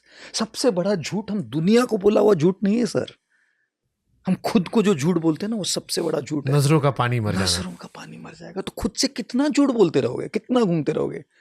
जिसके रूह का, आत्मा का संबंध, सोल कनेक्ट है ना, वो छिपाएगा नहीं सर। वो कन्फेस करने के लिए उसको वक्त लगेगा शायद, लेकिन पता है कि इस विश्वास, इस रिश्ते में विश्वास की बुनियाद है ना, भले ही टूट जाए लेकिन झूठ बोलेंगे नहीं। टूटना है ना टूटेगा, रहना है ना रहेगा, लेकिन इसमें झूठ नहीं बोलेंगे।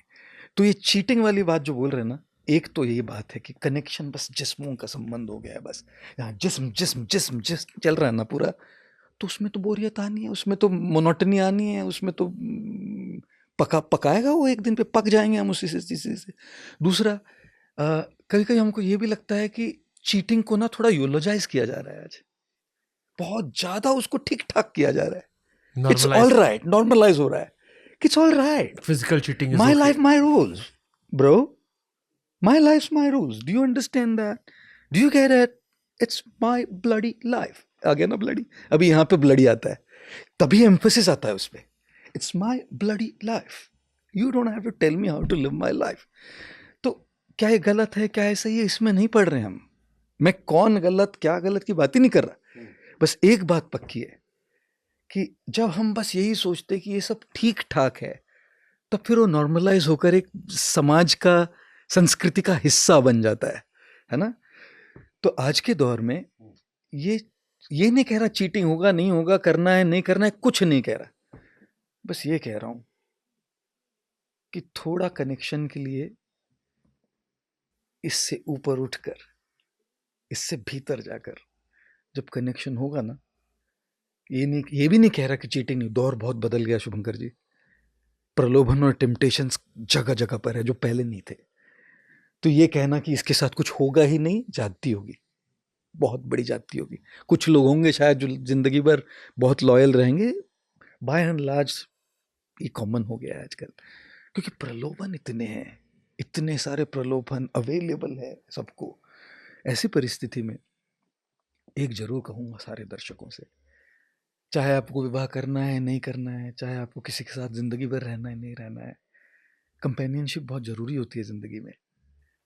हमने ईश्वर को ले लिया अपनी कंपेनियन के रूप में, सारे एक इंसान केवल ईश्वर से कंपेनियनशिप नहीं कर सकता ज़िंदगी भर। शादी केवल कोई एक शरीर के लिए और परिवार बढ़ाने के लिए नहीं होती है। एक वक्त आता है जब पुरुष को भी किसी के सामने रोना पड़ता है, किसी के सामने जाके दिल की बात खोल के कहना पड़ता है। तो ऐसी कंपेनियनशिप की जब जरूरत होती है ना, उसके लिए थोड़ा जिस्म से ऊपर उठ के अंदर के कनेक्शन ढूंढना बहुत ज़्यादा जरूरी है। और ये अगर होगा तो क्या चीटिंग बंद होगी? नहीं होगी, हो सकती है, नहीं भी हो सकती, लेकिन अगर होगी भी ना, तब भी वो चीटिंग की वजह से रिश्ता टूटने की गुंजाइश थोड़ी कम हो जाएगी, क्योंकि इसमें ऑनेस्टी है, इसमें ऑथेंटिसिटी है, इसमें कनेक्शन है। ठीक है, देखते हैं, एक और कोशिश करते हैं इस पर काम करने का। तो मतलब समझ में मुझे आया कि आजकल लोग प्यार करने के पहले इस्तेमाल करने की कोशिश करते हैं, बहुत ज़्यादा कमोडिटी हो गई है। फिर आपको भी हजारों सैकड़ों लोग ऐसे क्यों मिलते हैं जो अकेलेपन से घबराते हैं कि रिश्ता टूटता है तो वो, उन्हें लगता है कि वो अकेले नहीं रह पाएंगे। आई एम श्योर आपको भी मिले होंगे ऐसे बहुत सारे लोग, अकेलापन से भागने घबराहट की वजह से लोग रिश्ते में जाते हैं। हाँ जी, हाँ जी, कि आई कैंट स्टे अलोन, जैसे आपने भगवान को कैंपेनशिप मान ली, हाँ हाँ, बट इंसान को चाहिए होता है। हाँ जी, बिल्कुल बिल्कुल। वो कहते हैं ना, जिंदगी का सफर, एंड आई थिंक ब्रेकअप में सबसे ज्यादा हर्ट भी यही करता है शायद। हाँ, अकेलेपन का डर कि अब हमें कोई और नहीं मिलेगा, बिल्कुल, अब हम अकेले कैसे रहेंगे, हम तो साथ में उठते थे, साथ में बैठते थे। बिल्कुल, और बहुत चोट पहुंचती है, हाँ, बहुत ज़्यादा चोट पहुंचती है। तो मैं हमको हम सफ़र की बात कर रहे थे ना पहले, अंग्रेजी और हिंदी सफ़र वाली बात। तो किसी भी सफ़र को खूबसूरत सफ़र बनाने के लिए तो हम सफ़र चाहिए होता है। किसको हम सफ़र चुनिएगा वो अलग बात है, कोई ईश्वर को चुन ले, कोई माता पिता को अपना हम सफ़र बना लेते हैं, जिंदगी में चलता है वो। सफ़र को तो खूबसूरत हम सफ़र ही बनाता है, अकेले कब तक चलोगे? सही बात है। भूत थोड़ी ना हो कि भूत जैसे प्रेत जैसे घूमते रहोगे क्या? तो हम सफ़र की ज़रूरत तो सबको होती है, कौन है वो अलग बात है। तो जब अकेलापन है ना जी, अकेलापन काटने को दौड़ता है, वो अकेले होने की बात नहीं है, लोनलीनेस की उतनी बात नहीं है। अकेलापन तब ज़्यादा महसूस होने लगता है जब हमको लगता है कि लोग हमारी परवाह नहीं कर रहे। अकेला रहने में दिक्कत नहीं है लोगों को, सबको अपनी स्पेस चाहिए ना भाई। हर रिश्ते में अपने आप को अपना लोनलीनेस और सॉलिट्यूड चाहिए होता है, क्योंकि नहीं तो टॉक्सिक हो जाता है, बार फर्क बार नहीं पड़ता, नहीं तो टॉक्सिक हो जाता है बहुत, बार बार बार बार बार बार वही थोड़ा सा एक स्पेस मिल जाता है, तो एक अकेलापन भी वैल्यूएबल है। वो अकेलेपन से कोई नहीं डरता जी, किसी को फर्क नहीं पड़ा कि मैं किसी को फर्क नहीं पड़ रहा है हमारी वजह से, हमारी परवाह नहीं करता कोई, ये दिक्कत है उसमें। और इसीलिए रिश्तों में पूरी इन्वेस्टमेंट एक इंडिविजुअल में, एक रिश्ते में कभी नहीं होनी चाहिए। क्या ब्यूटीफुल लाइन है, ये सबसे बड़ी गलती करते हैं relationship सबसे में। बड़ी गलती करते हैं। सबसे इंपॉर्टेंट एक इंडिविजुअल में सब कुछ आप इन्वेस्ट कर रहे हो। अरे भाई, एक स्टॉक मार्केट के शेयर में अगर आप सब इन्वेस्ट कर दिए, आपका इन्वेस्टमेंट पोर्टफोलियो में एक ही स्टॉक है, वो जब डूबेगा ना, आप साथ में डूबने वाले हैं। इसलिए आप इन्वेस्टमेंट करते तो आपका पोर्टफोलियो में मल्टीपल अब म्यूचुअल फंड में करते हैं, डेट्स में करते हैं, एफएनओ में करते हैं, स्टॉक्स में करते हैं, सारी चीजों में आप इन्वेस्टमेंट करते हैं। इसका मतलब ये नहीं कि 10 जगह रिलेशनशिप रखें, ना, इसका ना। मतलब है आपके परिवार के रिश्तों को भी समय दें, हाँ, दोस्तों बिल्कुल को ये भी बात समय मैं दें। कहने वाला था, आपने क्लैरिफाई कर दी, थैंक यू। नहीं तो अरे गुरुजी ने तो आज पूरा रेड ग्रीन फ्लैग दे दिया हमको। मैं कहता हूँ मेरा एक बहुत कि बैकअप बनाते चलो 10। मेरा एक बहुत फेवरेट जोक जो मैं बहुत बोलता था पहले, आजकल नहीं उतना बोलता, बहुत समय के बाद याद आ रहा है, पहले बहुत बोला करता था मैं कि सबसे ज्यादा फ्लर्ट कौन होता है पता है आपको? कौन? जो लव लेटर लिखता है कहते हुए कि to whomsoever it may concern। तो 10 रिश्ते चले जाएंगे उनको। सो ये जो इन्वेस्टमेंट है, एक इन्वेस्टमेंट होती है आपकी जीवन साथी में, जो भी हो आपकी, लेकिन दूसरे आपके पारिवारिक रिश्ते, माता पिता हो, भाई बहन हो, दोस्त इत्यादि हो, सामाजिक कलीग्स हो, ये जो इन्वेस्टमेंट है ना, फिर एक अगर परवाह नहीं करे तो 4 तो परवाह कर रहे हैं आपको। तब वो अकेलेपन का महसूस, जो अकेलापन एक रिश्ते से टूटने से आता है, वो हैंडल करना थोड़ा सरल हो जाता है। इस जमाने में बहुत सारे लोग हैं दास जी जो कहते हैं कि हमने एक इंसान के लिए बहुत किया, दिल से किया, पर वो इंसान इतना करने के बाद भी आगे चला गया। ऐसे लोगों से आप क्या कहेंगे? एक ना तितली थी शुभंकर जी, और ये तितली एक बार आई और एक बिच्छू के पास आकर बैठी, और बिच्छू से कहने लगी मैं तुमसे डरती नहीं हूं।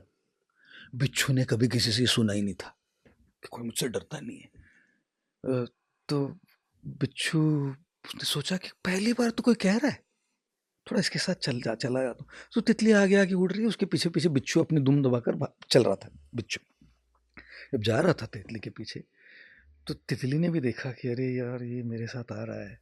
तो तितली ने उसको बगीचे दिखाए, फूल दिखाए, बड़े सुंदर सुंदर खूबसूरत खुशबू वाले फूल दिखाए, वो सारी चीजें दिखाई जिसको बिच्छू ने कभी जिंदगी में सोचा भी नहीं कि इसका अस्तित्व होता है, the gentle side of life.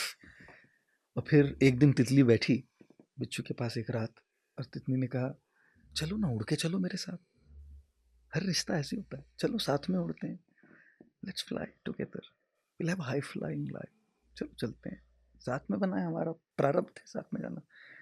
बिच्छू ने कहा आने की इच्छा तो बहुत है, लेकिन शरीर देखो कितना विशाल, उड़ नहीं पाऊंगा, पंख नहीं मेरे पास। फिर ने कहा कोई बात।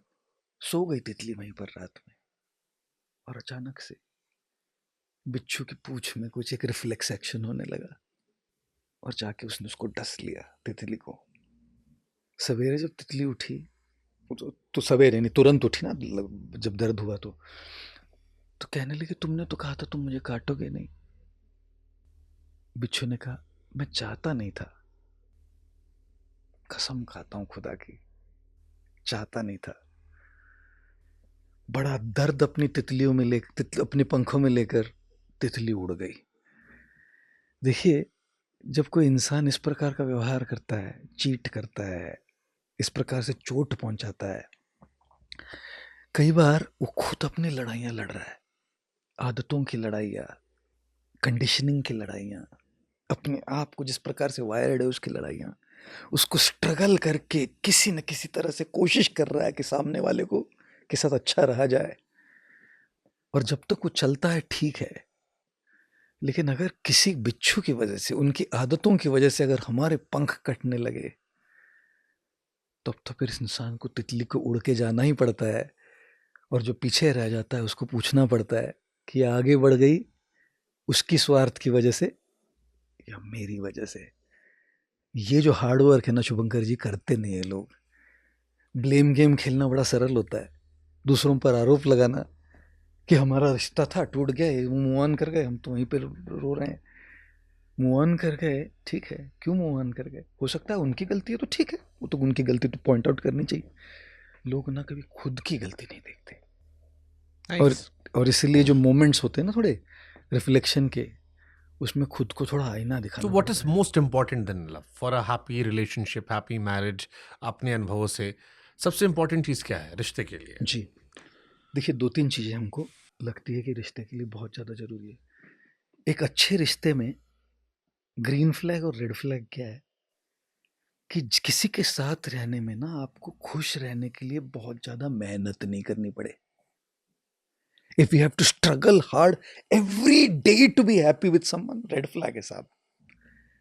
मेहनत तो करनी पड़ती है, हर दिन मूड सेम नहीं होता, हर जगह परवरिश सेम नहीं होती, तो थोड़ी तो मेहनत रहेगी हर रिश्ते में। लेकिन अगर हर रोज इतनी ज्यादा मेहनत करनी पड़ रही तो रिश्ते पे फोकस करे कि हार्ड वर्क पे फोकस करे। तो पहली बात ये ध्यान रखना कि अगर आपकी खुशी के लिए आपको बहुत स्ट्रगल करना पड़ रहा है रोज, तब सवाल पूछना कि क्या ये मेरे लिए सही रिश्ता है। दूसरा, किसी के बिना अगर आप उदास रहते हो तो ठीक है, साथ रह के किसी के साथ रहकर अगर आप रोज उदास रहते हो तो भाई साहब रेड फ्लैग है, बहुत बड़ा रेड फ्लैग है। उसके लिए ना आपको सोचना पड़ेगा कि भाई ये चली जाती है, चला जाता है तो उदासी होती है, बात मान ली। साथ में बैठकर रोज का ऐसे ही लग रहा है तो क्या ये रिश्ता सही है? क्या यहाँ प्यार है? क्या यहाँ सोल कनेक्ट है?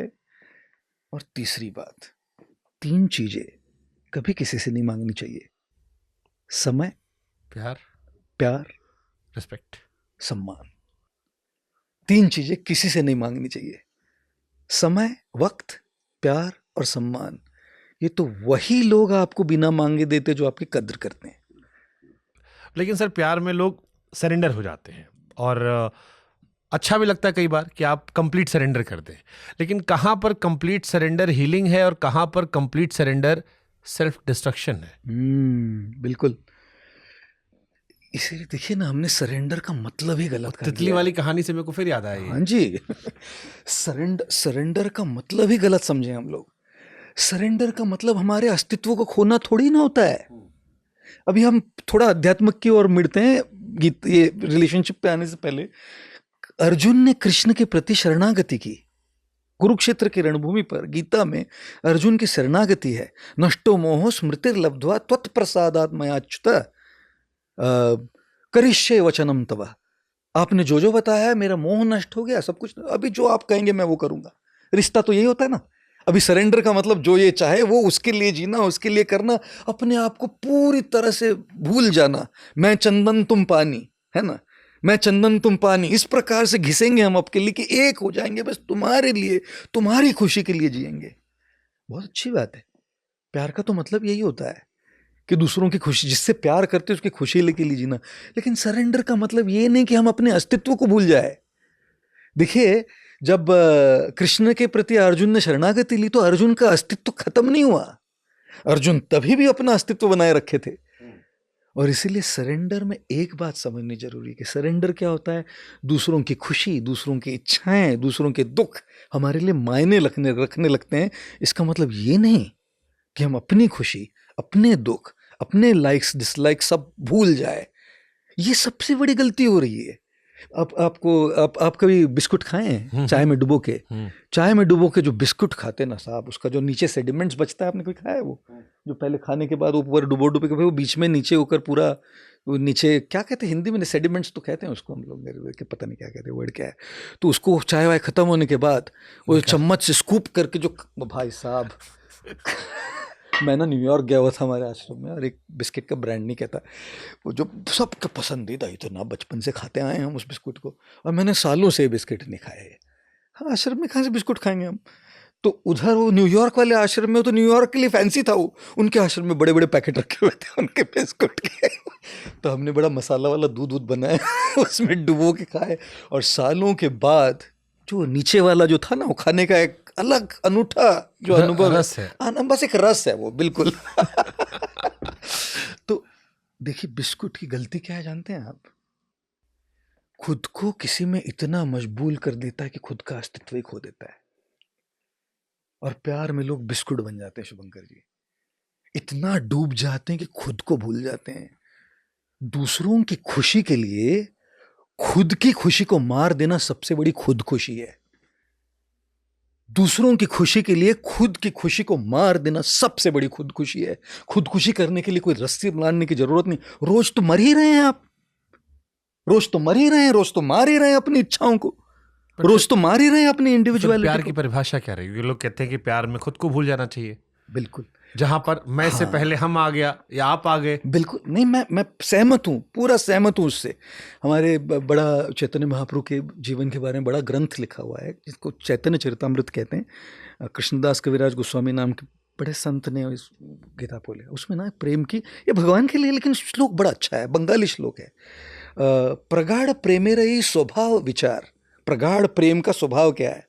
प्रगाढ़ प्रेमेरयी स्वभाव विचार, निज दुख विघ्न आदि न करे विचार। खुद का दुख, खुद का सुख, खुद का विघ्न सोचता ही नहीं, डूब जाता है उसमें। मैं सहमत हूं उससे कि प्यार तो वही होगा जिसमें हम डूब गए। लेकिन एक बात पूछता हूं, ये देखिए, अगर एक कप खाली है ना शुभंकर जी, तो क्या मैं आपके कप में पानी भर सकता हूं? नहीं। तो हम तो उसको डूब कर उस कप से प्यार करना चाहते हैं, देना चाहते हैं, लेकिन देंगे क्या आप? खाली है। खाली है, क्या दोगे? दूसरों को प्यार में क्या दोगे? खालीपन। दूसरों को प्यार में क्या दोगे? निराशा। दूसरों के प्यार में क्या दोगे? तकलीफ, खुद की तकलीफ। तो इसलिए अपना कप भरना स्वार्थ नहीं है, ये प्यार में डूबना ही है। उसको प्यार करने के लिए तो अपने आप को इक्विप कर रहे हैं, उसको देने के लिए तो अपने आप के पास ला रहे हैं। और वो अवस्था भी आए कि आपको पता हो कि यह है आपके जीवन भर का, जैसे माँ के लिए बेटा होता है। हाँ बिल्कुल, वहां पर डूबना भी शायद हाँ स्वाभाविक है। वो तो स्वाभाविक है, ईश्वर है, स्वाभाविक है। लेकिन एक बात बताएं आपको, लेकिन हर इंसान में डूबने में अगर आप लेंगे तो आप डूब जाएंगे। डूब जा। माँ को भी नहीं डूबना चाहिए उतना। इस भारत देश की महिलाओं को सबसे बड़ा प्रॉब्लम यह है, जीती बस अपने बच्चों के लिए, जीती बस अपने पतियों के लिए, जीती बस सबके लिए, और जीते जीते भूल जाती है खुद की भी एक जिंदगी है।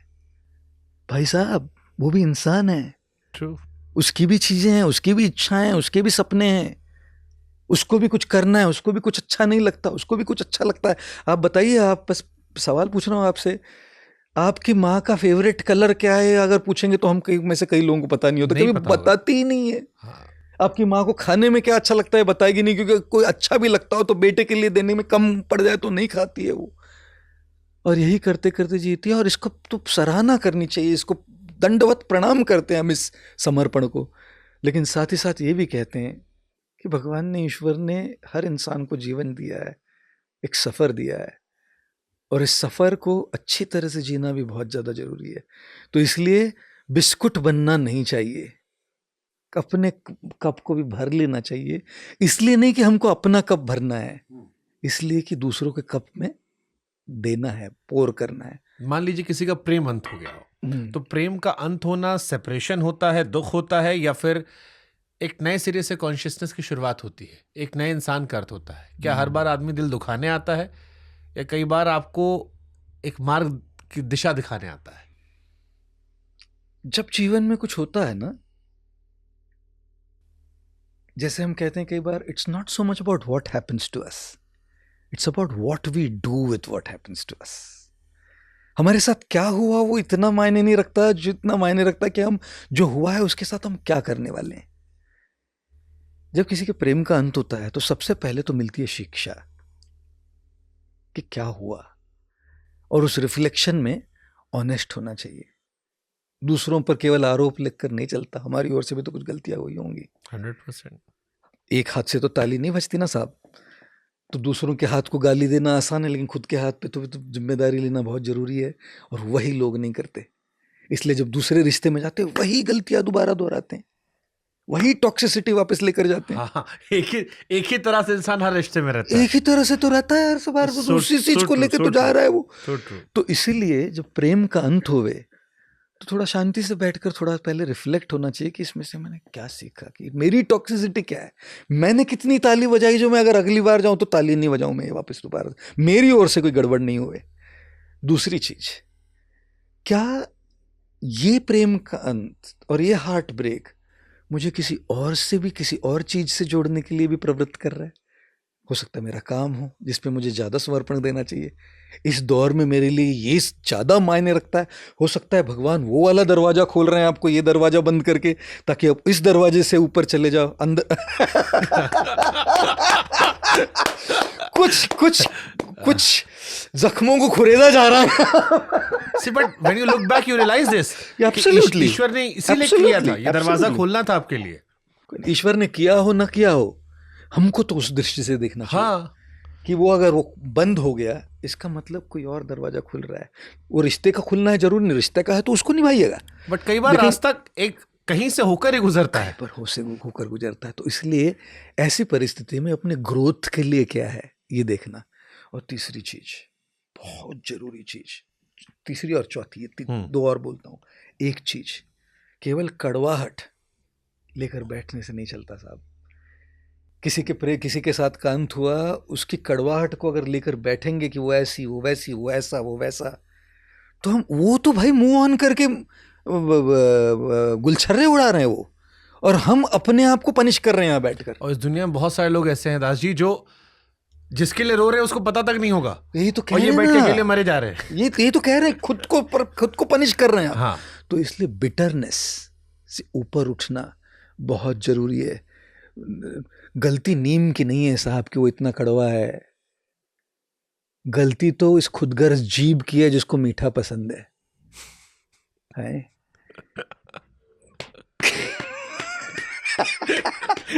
नजर और नजरिए का खेल। नजर और नजरिए का खेल है। हम ना बचपन में एक स्कूल में, एक हमारे पास टंग ट्विस्टर था, इसमें भी लिखा हुआ है। इसमें बहुत सारी चीजें आज मैं सुना रहा हूँ, बस किताब का कॉन्टेक्स्ट नहीं दे रहा, कहानी का मतलब मुद्दे जो है बता रहा हूँ। ये टंग ट्विस्टर था, बहुत बढ़िया था। मैंने अभी किताब की पिछली किताबों का भी एक छोटा सेक्शन रखा है। अच्छा, कोई नहीं।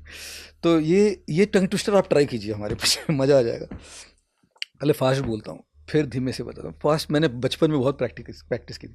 बेटी bought some butter but the butter was too bitter, so Betty bought a bit of better butter to make the bit of bitter butter better. हाँ, Betty bought some butter but the butter was too bitter, so Betty bought a bit of better butter to make the bit of bitter butter better. बोलेंगे, कोशिश करेंगे। मेरे को दूसरा वाला आता है। वो मेरे को नहीं आ पाएगा। समझ के समझ को समझो, समझना एक समझे, समझ के जो ना समझे मेरी समझ में ना समझे। पके पेड़ पर पका पका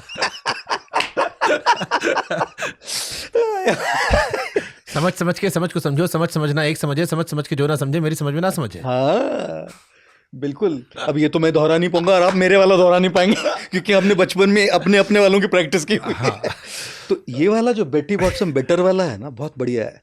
बेटी बॉट सम बटर, मक्खन ले आई, but the butter was too bitter, so Betty bought a bit of better butter to make the bit of bitter butter better. तो जो कड़वे मक्खन को अच्छा बनाने के लिए अच्छा मक्खन ले आई। कड़वाहट तो भाई साहब बहुत रहेगी, और रिश्तों में तो बहुत हो जाती है, इसलिए कड़वे रहने से नहीं चलेगा। वो वाइब्रेशन और वो एनर्जी ना अट्रैक्ट करेगी और कड़वाहट को। और चौथी बात, कोई अगर आपको देख आपसे रिश्ता तोड़ के जाए ना, तो आपकी कीमत और वर्थ उससे इतनी सी भी घटती नहीं है। सही बात। लोग ना अपने आप पर डाउट करने लगते हैं, सेल्फ डाउट होने लगता है कि शायद मेरी औकात नहीं यार, मैं ही ऐसा नहीं हूँ। 4 बार कोई लड़की मेरे दिल तोड़ के गई, या लड़की सोचती 4 बार कोई मेरे लड़का मेरे पास दिल तोड़ कर गया, 4 रिश्तों में ऐसा हुआ है, मतलब मेरे में कोई कमी होगी। हाँ, गलतियाँ हो, जैसे हमने ताली वाली बात की, आपकी वर्थ, आपकी कीमत कम नहीं होती, इतनी सी भी कम नहीं होती। ये 3-4 चीजें ना प्रेम के अंत होने के बाद याद रखनी चाहिए। और टूटने में आई थिंक आप लोग को एनालाइज भी करना चाहिए। हाँ बिल्कुल, लोग करते नहीं है, फिर वही मुंह उठा के अगली जगह घुस जाते हैं। वही जहां से पॉज किया था बिना रिफ्लेक्शन के, बिना अपने पर काम के, और फिर वही टॉक्सिक पैटर्न चलते रहते हैं बार बार। मुझसे इम्तियाज अली ने कहा था, कुछ लोग हर रिश्ते में एक जैसे होते हैं। यही होते हैं। एक अब लाइफ को लेकर क्वेश्चन है, ओवर थिंकिंग जो होती है, क्या ये कमजोर लोगों की निशानी है, या ये भीतर का डर है, या ज्यादा समझदार आदमी जो है वो ओवर थिंक करता है, या वो आदमी जिसने लाइफ ज्यादा एक्सपीरियंस कर ली है कि हमने सारे कांड किए तो हम हर चीज में ओवर थिंक करते, सामने वाला भी ऐसा करता होगा। इस बार थोड़ा बताइए ना ओवर थिंकिंग बारे में। जी। देखिए, ओवर थिंकिंग जो है ना, ये माइंड का मैकेनिज्म है, सबका होता है। Over thinking. कमजोर लोगों का ऐसा नहीं, कमजोर नहीं है, मन का स्वभाव है सोचना। कुछ लोग बहुत ज्यादा सोचते हैं। हाँ, तो क्योंकि वो उसको मन को थोड़ा काबू में नहीं कर पा रहे, इसलिए। गांव में जमीन लेने गए, उससे पहले सोची हाँ लड़ाई हो गई तो मेढ़े के लिए। हाँ, तो वो तो सोचते ही रहते हैं। जैसे आप ये देखिएगा किष्किंधा कांड रामायण में। किष्किंधा कांड में ना, ये हनुमान जी राम जी को सुग्रीव के पास ले आए, और जब सुग्रीव के पास ले आए तो राम जी ने पूछा सुग्रीव जी को, आपने सीता को देखा क्या? हाँ देखा ना, वो कोई ले जा रहा था ऊपर से। तो फिर बोले तो, और सुग्रीव जी ने कहा अरे हमारे पास तो इसका सबूत भी है, और सीता मैया का वो क्या कहते हैं उसको, पायल, व्हाट इज इट कॉल्ड, नुपुर, नुपुर दिखाए। और जब वो देखा तो लक्ष्मण जी ने पूछा तो भैया किया क्यों नहीं कुछ? कुछ लोग ना सोचते सोचते सोचते सोचते रह जाते, करते कुछ नहीं है, ओवर थिंकर्स। और इसी के सिलसिले में आप जटायु को देखिए, देखा ही नहीं सीता को, टूट पड़े रावण पर सीता को बचाने की। ये किष्किंधा कांड है। फिर आपका है लंका कांड, जिसमें सोचना है नहीं, बस करना है, मार दो बस, का बाद में क्या होगा देखा जाएगा। किष्किंधा कांड is thought without action, Lanka is action without thought. सोचना नहीं है, बस करते रहो। और सुंदर कांड है, सुंदरकांड में, सुंदरकांड को सुंदरकांड क्यों कहा जा रहा है? उसमें सुंदर कौन है? राम और सीता का उल्लेख तो इतना सा आता है सुंदरकांड में, चर्चित कांड, लेकिन सबसे चर्चित कांड है। हनुमान जी को सुंदरकांड कहा जाता है। हनुमान जी की शारीरिक सुंदरता तो आप मत बताइए जी, हमको लगता है क्योंकि हम उनके हमारे आराध्य है वो, लेकिन ऑब्जेक्टिवली देखो तो उनको सुंदर कौन कहेगा? सुंदरकांड में हनुमान जी को सुंदर क्यों कहा जा रहा है? यहाँ पर कई कारणों से। एक तो उनका चरित्र, इंसान शरीर से सुंदर नहीं होता है, उनके चरित्र से, उनके व्यवहार से, उनकी भक्ति से, उनके समर्पण से सुंदर होता है। लेकिन एक और कारण उसको सुंदरकांड कहा जा रहा है, क्योंकि यहाँ सोचना और करना इसका सुंदर समन्वय है। जबकि किष्किंधा कांड केवल ओवर थिंकिंग है और लंका कांड केवल ओवर एक्टिंग है, करते रहना। सुंदरकांड है सोचने और करने का समन्वय, बैलेंस। हनुमान जी सोचते हैं मैं छोटा बन के जाता हूँ सीता देवी के सामने, अगर बड़ा बन के जाओगे तो डर जाएगी, वानर हूँ देख के। मैं संस्कृत भाषा में नहीं बोलूँगा यहाँ, मुझे यहाँ अवधि में बोलना चाहिए, क्योंकि तो अवधि में बोलेंगे तभी तो अपनापन समझेगी कि वहीं से आया है। ये सब सोचते हैं और सोचते नहीं रहते, कूदते हैं और करते हैं। तो ये जो समन्वय है ना, ये सुंदरकांड है। तो ओवर थिंकिंग जो है ये किष्किंधा कांड में पड़ता है। सोचते रहते सोचते रहते सोचते रहते, इसको प्रपोज करूंगा, इसको प्रपोज करूंगा। अरे दूसरे की हो गई भाई, वो कब करेगा प्रपोज? शादी हो गई उसकी, एक तरफा रहेगा तेरा इश्क, एक तरफा रहेगा। इश्क सच्चा वही जिसको मिलती नहीं मंजिले। बस गाते रहे फिर गाना, पास आए दूरियां फिर भी कम नहीं हुई। तो ये जो है सोचते रहेंगे, करेंगे नहीं। अरे वो पॉडकास्ट शुरू करना है, ये कुछ करना है हमको, ये प्रॉपर्टी खरीदनी है, ये काम करना है, ये शुरू करना है, सोचते रहेंगे सोचते रहेंगे। इसको छोड़ना हो तो हमारे से छोड़ देता आज तक। हाँ, जिसको छोड़ना हो तो हमारे से आज तक एक दिन भी शुभंकर जी आप बहुत कुछ ला रहे हैं। सो ओवर थिंकिंग के लिए एक सिंपल चीज मैं सोचता हूँ, बोलता हूँ, खुद भी करता हूँ, क्योंकि हमारे भी तो विचार, कामकाज के तो 50 विचार आपके मन में आते रहेंगे। कल का पॉडकास्ट करना है तो हम तो 1:30 बजे के जगे हुए हैं। आज सवेरे सो गए थे करीब 10:30 बजे, 11 बजे, 1:30 बजे के जगे हुए। कोई तैयारी की बात तो है नहीं यहाँ, क्योंकि तो कॉन्वर्सेशनल है। तो ओवर थिंकिंग के लिए 3 चीजें बहुत ज्यादा सोचने की जरूरत है। पहली कि मेरे कंट्रोल में क्या है, मेरे हाथ में क्या है। ये परिस्थिति है, ये व्यक्ति है, इंसान है, मेरे हाथ में क्या है इस परिस्थिति या इंसान के बारे में। दूसरी, मेरे हाथ में क्या नहीं है, what is not in my control. और तीसरी, इन दोनों के बीच की फिलहाल मेरे कंट्रोल में नहीं, लेकिन कल को हो सकती है ये बात कंट्रोल में। ये 3 चीजें अगर हम देखने लगेंगे और इसको कैटेगराइज करने लगे, जो कंट्रोल में नहीं है उसको बाजू में रख देते हैं, जो सेमाई कंट्रोल में है उस पर थोड़ा सा मेहनत लग, जो कंट्रोल में है ना उस पर काम करते हैं। किष्किंधा कांड में नहीं रहते हैं, लंका कांड में नहीं रहते हैं, सुंदर कांड में आते हैं। सोचते नहीं रहेंगे, करते हैं कुछ इसका। जटायु ने किया, हनुमान ने किया, सुग्रीव सोचता रहा और रावण करता रहा। दोनों उल्लू थे, राइट। सुग्रीव को तो उल्लू नहीं कहा जा सकता है, किस हिसाब से उन्होंने तो राम की सेवा ही की, लेकिन फिर भी सोचता रहा, किया कुछ नहीं। इसीलिए जो अपने हाथ में है, जो एक्स, जो कह रहे थे हम, एक्स वेरिएबल, उस पर जोर देना बहुत ज्यादा जरूरी है। और मैं एक बात जरूर कहूंगा इसमें, ये केवल मन में मत रखिएगा इस बात, इन बातों को सोचकर, क्योंकि मन में रखेंगे ना तो मन भाई पागल है, ये मन कहाँ कहाँ घूमता रहेगा, पता नहीं किस दिशा से कहाँ ले जाएगा आपको। लिखना शुरू करना चाहिए।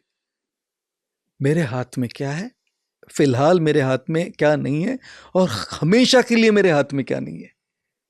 एक बार वो दिखने लगे ना सामने, तब एक्शन प्लान बनता है। माइंड में रखेंगे ना केवल, तो कहाँ चला जाएगा पता नहीं लगा। इतने तो विचार आ रहे हैं, इतने सारे थॉट्स आ रहे हैं। तो इसलिए ओवर थिंकिंग में मैं ये जरूर कहूंगा कि थोड़ा जर्नलिंग करना शुरू करना चाहिए, ये लिखना शुरू करना चाहिए। What is in my control, what is not in my control, and what is not in my control at the moment, और फिर उसके हिसाब से प्रायोरिटी देनी चाहिए। मन को शांत कैसे रखें? लिखने से। एक बात, लिखने से हम हमेशा कहते हैं, ये अगर फ़ोन का कितना वजन होगा शुभंकर जी, 200-250 ग्राम होगा। अगर ये हम 5 मिनट के लिए पकड़ेंगे तो हमारी कलाई में दर्द नहीं होगी। 15 मिनट के लिए पकड़ेंगे तो थोड़ा सा, 1 घंटे 2 घंटे के लिए बिना उतारे रखेंगे तो कलाई दर्द। वजन की बात नहीं है, कब तक कैरी कर रहे उसकी बात है। ये कितने समय तक लेकर घूम रहे। अब सोचिए ना, हम अंदर कितना लेकर घूम रहे हैं साहब। तो मन को शांत करने का एक मार्ग है दिल खोल के किसी के पास बोलना। लेकिन आजकल सबके पास तो वैसे विश्वसनीय लोग मिलते नहीं है, यूज कर लेते हैं लोग, इस्तेमाल करते हैं। इसलिए लिखना, जर्नलिंग। गालियां आ रही है ना, बाकी है, हमने नहीं दिया आपको तो कोई मना नहीं कर रहा, हमने नहीं दी गालियां। सेंसर नहीं करना, एडिट नहीं करना। जैसे आपको और पॉडकास्ट में ऑथेंटिक रॉ चाहिए तो आप कहेंगे साहब ये वाला हमको एडिट नहीं जमेगा, आप कहेंगे निकालो, ये नहीं चलेगा। अपने थॉट्स को बिना एडिटिंग किए लिखिए, वो सारी बात बाहर निकालिए। नेगेटिविटी को लेकर घूमेंगे ना साहब, बहुत दिक्कत है आपको। आप जानते हैं, अगर हम पानी पिएंगे, अपने सारा पानी पी रहे हैं, शरीर ने व्यवस्था की इस पानी को बाहर निकालने की। भोजन खाएंगे, नहीं निकलेगा तो फिर समस्या होगी। भोजन, हाँ समस्या होगी। भोजन खाएं, भोजन के लिए शरीर ने व्यवस्था की है भोजन को निकालने की बाहर, नहीं निकलेगा तो दिक्कत होगी। लेकिन सृष्टिकर्ता ने मन के लिए ऐसी व्यवस्था नहीं की कि अपने आप निकलेगा, ये आपको निकालना पड़ेगा। Talk right, talk right, open. और अगर लिखना है, अरे जो ईश्वर में मानते हो जाके प्रार्थना करो, वो आपको जज नहीं करते। एक ही तो इंसान है जो आपको जज नहीं करेगा। आपकी कितनी ही कमजोरी, आप कितने कितने ही बड़ी गफला करके आए हो, वो जज नहीं करेगा। मैं रोज गलती करता हूं, वो रोज बख्श देता है। मैं रोज गलती करता हूं, वो रोज बख्श देता है। मैं आदत से मजबूर हूं, पर वो रहमत से मशहूर है ना। तो इसलिए अगर लिख नहीं पाओ, बोल नहीं पाओ, प्रार्थना करो। Nice. How can have it all, ये आपकी नई किताब है, जी। इससे पहले भी कई किताबें आई हैं। इस किताब में अलग क्या है, और ये किताब क्यों लिखी गई, क्या है इसमें है खास? जी जी जी। पहली वाली थी लाइफ्स अमेजिंग सीक्रेट्स, जिसमें हमने लिखा था कि हमारे दोस्त के साथ एक कार वाली जर्नी पूरी थी, जिसमें कार की 4 व्हील्स थी। एक पर्सनल लाइफ, एक रिश्ते है, एक आपके प्रोफेशन है, 4 पहियों के तौर से जीवन को समझाया था। दूसरी थी एनर्जाइज योर माइंड, जो पूरी रूप से मन पर थी। माइंड को, जैसे हम अभी बातें कर रहे हैं, इमोशंस, नेगेटिविटी को डील करना।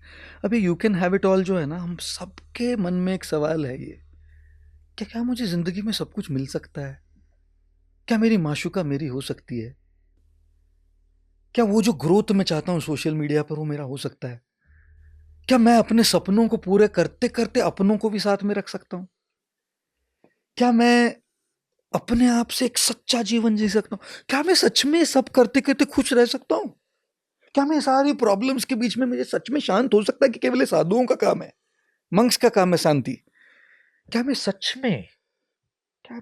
में अपने रिश्तों में मिठास ला सकता हूं? हम सबकी इच्छा है शुभंकर जी, कि हम सब पाना चाहते हैं। और मैं आपके सारे दर्शकों से ये पूछना चाहता हूँ, हिंदी अनुवाद आने वाला है, अगर आपको कुछ शीर्षक याद आए तो जरूर कमेंट में बता देना। टाइटल क्या हो, you can have it all तो अंग्रेजी है, आप सब पा सकते हैं, ये नहीं होना जरूरी नहीं है वो। तो अगर आपको कुछ माइंड में आए तो जरूर बता देना हमको, सोचेंगे इसके बारे में।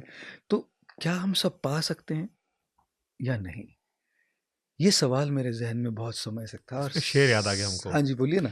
इंसान आपने आज एक भी नहीं शेर बोला अभी तक। इंसान के ख्वाहिश की कोई इंतहा नहीं होती, हाँ, 2 गज जमीन भी चाहिए 2 गज कफन के बाद। अरे क्या बात है भाई, मरने के बाद भी इंसान को चाहिए होता है। क्या बात है, क्या बात है। और हमको भी एक याद आ गया। अभी हम तो भाई यही करने वाले लोग बैठे हैं। इंसान ख्वाहिशों से बंधा एक परिंदा है, इंसान ख्वाहिशों से बंधा एक परिंदा है, ख्वाहिशों से ही घायल है लेकिन ख्वाहिशों पर ही जिंदा है। वाह। तो सबकी ख्वाहिशें हैं ये। तो फिर तभी हमने सोचा कि इसका जवाब दिया जाए। लेकिन जवाब कैसे दिया जाए? कहानियों के माध्यम से जो भी बताया जाता है, वो बात बड़ी सरलता से पलती देर पड़ती तक याद रहता है वो। देर तक याद रहता है। स्टोरी टेलिंग आज प्रोफेशन हो गया है, जबकि हमारे वेद पुराण सारे ग्रंथ स्टोरी टेलिंग में ही माहिर थे। स्टोरी के माध्यम से हमको जीवन का सिद्धांत समझा रहे थे। तब फिर हमने सोचा कि क्या कहानी लिखी जाए, तो इस किताब की सारी कहानियां सब सच्ची कहानियां हैं, ऑल रियल स्टोरीज, लेकिन सब अलग अलग घटी हुई है, उसको सबको एक जोड़कर बना दिया है। चलिए इस किताब को तो हम पढ़ लेंगे। पिछली किताब से मैंने एक सवाल हाँ रखे जी, हैं, हाँ जी, पूछ लेता हूँ मैं। जैसे आपकी थी लाइफ अमेजिंग सीक्रेट्स, जी तो बैलेंस जो है वो अचीवेबल डील है या एक इल्यूजन है जिसके पीछे हम भागते रहते हैं? हाँ जी, क्योंकि बैलेंस, कई लोग ऐसे हैं जो बैलेंस खोजने के लिए, हाँ फ्यूचर सिक्योर करने के लिए अपना वर्तमान खराब कर देते हैं, जी जी जी और बड़ी शिकायतें रहती हैं। जी। मेरे हिसाब से बैलेंस सबसे बड़ा मिथ है, कल्पना है बैलेंस एक, बस नहीं हो सकता ये। ऐसा कभी नहीं होता। बैलेंस्ड लाइफ कभी नहीं होती। आधे लोग बैलेंस लाइफ पीछे भागते रहते हैं। ये सब गड़बड़ है साहब। कौन सिखा रहा है दुनिया को बैलेंस मिलेगा? गलत सिखा रहे हैं कि लाइफ बैलेंस्ड हो सकती है। हम आपको बताते हैं हमारे लिए बैलेंस क्या है। ये किताब लिख रहे थे, you can have it all, 1 महीने में किताब पूरी की। 16 घंटा से 18 घंटा इस पर रोज का काम कर रहे थे, लैपटॉप पे बैठकर। इतना सारा स्क्रीन टाइम हो रहा है, 18 घंटे का स्क्रीन टाइम चल रहा है, 16 घंटे का रोज का स्क्रीन टाइम चल रहा है। पूरे दिन में लिखने के बाद इच्छा एक ही होती कि अभी कुछ अच्छा खाया जाए। तो खा रहे थे, हमारे बहुत सारे दोस्त हैं, अलग अलग चीजें जो मंगा रहे थे सब आ रहा था। यहाँ आ गया है सब, ये नहीं थे, ये ऐसे नहीं है हम, ये सब यहाँ आ गया है। अभी हम आपको बताए, इसका मुझे इतना भी गिल्ट नहीं है इसका। बैठूं यहाँ दिखाऊं आपको, बढ़ गया, मैं बता रहा हूं, मैं खुद बता रहा हूं कि ये बड़ा वजन बढ़ चुका है। 95% लोग ना गिल्ट में जीते हैं कि मेरा वजन बढ़ गया, मैं तो ऐसे ही नहीं, मेरा तो रिश्ता टूट गया, मेरी तो ग्रोथ ही नहीं हो रही। भाई साहब, आपको भगवान ने जीवन गिल्ट में जीने के लिए दिया है। देखिए, कोई भी आप निर्णय लीजिए, कोई भी काम कीजिए, उसके साथ एक कोलैटरल डैमेज आती है। ट्रू। ये लिखने गया तो ये बढ़ा है, ट्रू। किताब खत्म हुई, आप 1 महीने के बाद देखिए कैसा होगा हमारा शरीर, 1.5 महीने के बाद देखिए का ये होगा कि नहीं, आएंगे फिर आपको बताने के लिए। ये लाइन बहुत अच्छी थी कि आप कुछ भी करने आते हो, कोलैटरल डैमेज होना ही है साहब, होना ही है। ये तो होना ही है कि एक कुछ करने जाओ तो दूसरा तो निकलना ही है, कुछ ना कुछ तो। हाँ, तो बैलेंस हमारे लिए क्या है, ये जानना कि आज की प्रायोरिटी क्या है। बैलेंस हमारे लिए क्या है, ये जानना कि अगर इस प्रायोरिटी पे ध्यान देके तो एक हाथ प्रायोरिटी कॉम्प्रोमाइज होगी। बैलेंस हमारे लिए ये जानना कि वो जो कॉम्प्रोमाइज होके कोलैटरल डैमेज होना है, उसके गिल्ट में नहीं जीना। To all the people who were questioning शादी क्यों नहीं कर रहे हो, गिल्ट में नहीं जीना है ना। और अगर जैसे ये फेज हो गया, अगर इस फेज के बाद भी रोज शाम को मैं वैसे ही खाऊं ना, तब गड़बड़ है, तब गड़बड़ है। तब के समय आपने किया तो जरूरत थी तब की। आपके काम काज में आप करेंगे, थोड़ा आपको 10 बार ट्रैवल करेंगे दिन में तो सेहत तो खराब होनी है। हम कौन से भगवान थोड़े ना है कि हम सब परफेक्टली जीवन जीना। मॉन्क बनने के बाद भी सर, एक क्योंकि आपकी बुक मॉन्क पे भी आई थी, द वे ऑफ मॉन्क, वो सेम वाली बुक है, हाँ, बस टाइटल वे ऑफ द उसमें कुछ अकेलापन फील होता है मॉन्क बनने के बाद भी, या मॉन्क बनने पर ज्यादा फ्रीडम होती है, डिसिप्लिन होता है? और ये अकेलेपन का ना, क्या मॉन्क को भी अकेलापन होता है? बिल्कुल होता है, लेकिन अकेलापन चुनते हैं साहब। सॉलिट्यूड और लोनलीनेस में बहुत अंतर है। लोनलीनेस होती है, सॉलिट्यूड चुनी जाती है। तो हमने तो चुना है इसको, खुद होके चुना है। अब जब इतने लोगों के साथ 4 दिन से यहाँ दिल्ली में है, इतने लोगों के साथ मुलाकातें हुई हैं, इवेंट हुए हैं, अब जब जाएंगे ना, आज 2 दिन अब बस अकेले रहना है, चुन के, फोर्सिवली नहीं। और उस अकेलेपन में, उस शांति में जो सुकून है, उस शांति में जो क्रिएटिविटी है, उस शांति में जो ग्रोथ का बीज बोया हुआ है, ये लोनलीनेस में नहीं आता है, ये सॉलिट्यूड में आता है। तो जैसे मंक सॉलिट्यूड चुनते हैं, वैसे हम सब भी चुन सकते हैं। अकेलापन कई बार ब्लेसिंग होता है ना, होना चाहिए इंसान को, होना चाहिए, होना क्रिएटिविटी चाहिए, के लिए अपनी स्पेस होनी चाहिए। लेकिन जब वो फोर्स हो जाता है ना, तब तकलीफ है साहब। बूढ़े बूढ़े माँ बाप, इतने बूढ़े बूढ़े इंसान हैं इस दुनिया में, बेचारों के पास अपने बच्चे नहीं हैं। अब जानते हैं क्या होता है वो तो खा लेता है, कमजोर का वो तोड़ देता खा है। लेता है। वो अकेलापन नहीं बात कर रहे हैं हम, हाँ, हम क्रिएटिविटी के तौर पर बात कर रहे हैं कि तौर पर कर रहे अगर हैं। आप अकेले होते हाँ, तो नए विचारों की बिल्कुल शुरुआत बिल्कुल होती है। बिल्कुल। मैं तो इस प्लेटफॉर्म से हम कहना चाह रहे हैं, भाई बुजुर्गों के पास थोड़ा सा, सब नौजवानों से कहना चाह रहे हैं, टहनियों के पीले पत्ते मत तोड़ो तुम, चंद रोज में खुद ब खुद ही झड़ जाएंगे। कभी अपने बुजुर्गों के साथ वक्त बिताया करो तुम, एक दिन केवल तस्वीर में ही रह जाएंगे। खर्च कर लेने दो उनको अपने हिसाब और से। अगर वक्त गुजारोगे तो उनके आशीर्वाद से तुम्हारे भी दुख दूर हो जाएंगे। दुख दूर हो जाएंगे। खर्च कर लेने दो उनको अपने हिसाब से, क्योंकि एक दिन सब कुछ तुम्हारे लिए छोड़कर चले जाएंगे। बार बार वही बात दोहराने पर मत उनको रोको टोको तुम, एक दिन हमेशा के लिए खामोश हो जाएंगे। कभी खिला दिया करो उनके पसंद का कुछ। बता रहे हैं साहब, बुलाने पर भी श्राद्ध का खाना नहीं खाने आएंगे। बाप रे, टू डीप है ना? सच है ये अकेलेपन के लिए हमको कुछ करना है शुभंकर जी, हम सबको मिलकर कुछ करना है इनके अकेलेपन को दूर करने के लिए। बाकी लोगों का अकेलेपन तो हो जाएगा हैंडल, ये क्या करेंगे? इतने सारे बुजुर्ग लोग बैठे हैं वहाँ, जिनके न कोई है कोई नहीं है, बस अकेले मर रहे हैं। मर इसलिए नहीं रहे कि शरीर साथ नहीं दे रहा, इसलिए रहे कि आत्मा कोई नहीं छोड़ रही। साथ में नहीं है, कोई हम सफर नहीं रहा। और कई तो अकेले हैं, बेवा है, कई क्या करें। तो इसलिए आप भी अपने कभी कोई जब भी प्लेटफॉर्म में इस बात को जरूर बोलते रहिएगा, ताकि कहीं ना कहीं किसी को लगे और एक रेवोल्यूशन शुरू हो जाए। हम भी इसमें बहुत इच्छा है काम करने का भविष्य में, ताकि लोग जुड़ जाए और कुछ एक अच्छी चीज इस क्षेत्र में करनी है। 5 किताबें या 3 किताबें सर जो आप रिकमेंड करना चाहें लोगों को, ये पढ़नी चाहिए हर व्यक्ति को, इससे आप बेहतर हो जाएंगे। हाँ जी, गीता तो पढ़नी चाहिए पक्की, क्योंकि गीता केवल धर्म का ग्रंथ नहीं है, जीवन का सार है।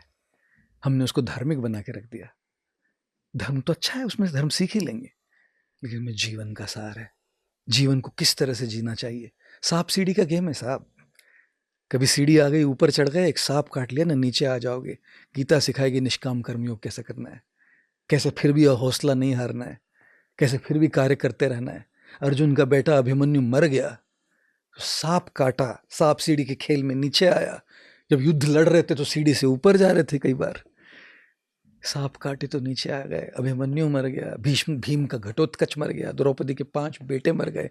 भाई साहब, जिंदगी में सब फ्री ऑफ कॉस्ट नहीं आता, there are no free lunches in this world. और इसीलिए ये किताब, मैं तो 5 नहीं, एक किताब बोलूँ, एक किताब 5 का सार है साहब। लेकिन हाँ, गीता मुश्किल किताब है पढ़ने के लिए, फिलॉसफी है, उसको जीवन के हिसाब से पढ़ने के लिए मार्गदर्शन लगता है थोड़ा। लेकिन अगर उस मार्गदर्शन के हिसाब से पढ़ने लगेंगे ना, कसम से हाथ रख के कहता हूँ, जिंदगी बदल जाएगी साहब। जिंदगी के प्रति का दृष्टिकोण, नजरिया बदल जाएगा। और फिर जो भी आए उसका सामना करने की जो शक्ति है, अपने पोटेंशियल के हिसाब से ग्रो करने की जो शक्ति है, वो है। इसमें पैशन भी है, कंपैशन भी है, इसमें अटैचमेंट भी है, डिटैचमेंट भी है, इसमें भक्ति भी है, ज्ञान भी है, इसमें जीना भी है, मरना भी है।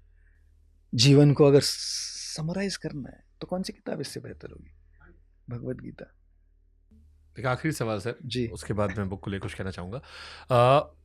आपने शुरुआत में रेबेलियन से अपने आप शुरुआत की थी जी जी, कि सवालों के उत्तर नहीं, उत्तर से सवाल पूछने चाहिए। बिल्कुल। ओशो ऐसा करते थे। जी जी आप ओशो कैसे देखते हैं? क्योंकि नई पीढ़ी बड़ी इंस्पायर रहती है। जी, हालांकि ओशो की मुझे सबसे अच्छी बात लगती है कि वो एक ही बात कहते हैं, फिर उसको काट देते हैं, फिर उसी बात से एक नई बात कहते हैं। जी जी, और उनके एक परंपरा में एक व्यक्ति मुझे मिले थे, उनसे मैंने पूछा तो उन्होंने बड़ी खूबसूरत बात कही, कहा कि यही तो अपग्रेड होना होता है। बिल्कुल बिल्कुल आप उन्हें कैसे देखते हैं? बिल्कुल। व्यक्तिगत रूप से मैंने उनको बहुत सुना नहीं है, थोड़ा कई खाद बेखाद कभी कुछ देखा हुआ है, तो मैं उनको पर्सनली उनकी जर्नी को बहुत जानता नहीं। लेकिन प्रिंसिपल जो है वो जरूर बता सकता हूँ कि एक शेर पढ़ा था हमने, तालीम में आपके और हमारे पास इतना ही फर्क है, आपने उस्तादों से सीखा है और हमने जिंदगी से सीखा है ना। और जिंदगी में दोनों की जरूरत होती है, उस्तादों की भी और जिंदगी की भी, तजुर्बे की भी। तो हमारे इस देश में कई ऐसे महानुभाव हुए हैं, महान हस्तियां हुई हैं, कईयों ने उस्तादों से सीखा, कईयों ने तजुर्बे से सीखा, कईयों ने उस्तादों और तजुर्बे से सीखा, और अपने अपने हिसाब से इस दुनिया में कुछ छोड़ गए। हो सकता है उन जो वो कह रहे हैं हम पूरी तरह से सहमत नहीं हो सकता है मैं जो कह रहा हूं आप कोई मेरे से पूरी तरह से सहमत नहीं हो, लेकिन बात सहमति की थी ही नहीं कभी। एका विप्रा बहुधा विदंती, ये हमारे सनातन की संस्कृति है। एक ही सत्य को कई लोग अलग अलग दृष्टिकोण से देखते हैं। सहमति की बात तो कभी थी ही नहीं। बात क्या थी? जहां से जो भी मिले वो लेते लेते अपने सफर को अपने समर्पण से चलते रहना। कल किसी ने हमको पूछा कि आप क्या दूसरे किसी प्रांत के, दूसरी धर्म के, दूसरी भाषाओं के किताबों से पढ़ते हैं, क्या सीख सकते हैं? हमने कहा देखिए, जहाँ अच्छाई हो, जहाँ से जो अच्छा सीखे, वो सब जगह से अच्छाई मिलती है। हमने नेकी अपने संप्रदाय से जोड़ी है, सबसे सीखे। हम अपनी जो जर्नी उसको और तगड़ा बनाते हैं ना। तो इसीलिए इस देश की विविधता, इस देश की डाइवर्सिटी, इस देश का सबकी सबसे बड़ी खूबसूरती है। और इस खूबसूरती की अगर हम तोड़ने लगेंगे ना शुभंकर जी। चलिए, आपने सीखा चैतन्य महाप्रभु से जी। मैं चाहता हूँ जाते आते आप हमें बता दें चैतन्य महाप्रभु के बारे में कुछ ऐसा जो नई पीढ़ी को जानना चाहिए। आप लोग तो उन्हें भगवान मानते हैं, देश में लोग उन्हें संत मानते हैं जी। और पिछले मेरे कई पॉडकास्ट में चैतन्य महाप्रभु का जिक्र रहा है। जी जी। मैं चाहता हूँ थोड़ी उनकी महिमा आप बताते जाएं ताकि हम किसी रोज आपसे बैठ के चैतन्य महाप्रभु पे एक अध्याय क्या करें। बात अद्भुत आनंद आएगा। बिल्कुल बिल्कुल। क्योंकि मेरी लालसा बढ़ रही है। मेरी लालसा है आपके साथ एक किताब पर एक पॉडकास्ट करने की, किसे मैं पढ़ूं, उसके बाद कभी सुकून से बैठे, कभी सुकून से चैतन्य महाप्रभु पे कभी करें। लेकिन जाते आते थोड़ा चैतन्य महाप्रभु की महिमा। बिल्कुल। देखिए, चैतन्य महाप्रभु जो गौड़ीय वैष्णव संप्रदाय है, वो उनको स्वयं कृष्ण मानते हैं, लेकिन कृष्ण राधा भाव में। और ये बात ऐसी है ना, आप बताइएगा कि कमल जो होता है, कमल में जो शहद होता है, जो नेक्टर होता है, वो कमल जानता है उसका स्वाद क्या है? वो तो भौरा जानता है उसका स्वाद क्या है। वो कमल को क्या मालूम उसमें कितनी मिठास है, कितनी खुशबू है। तो भौरा आके समझने लगता है। तो चैतन्य महाप्रभु के अनुयायियों ने ये बात समझाई है कि कृष्ण जो है वो कमल के फूल के समान है। उनमें कितनी मधुरता है, उनमें कितनी करुणा है, उनमें कितनी महानता है, वो क्या जाने।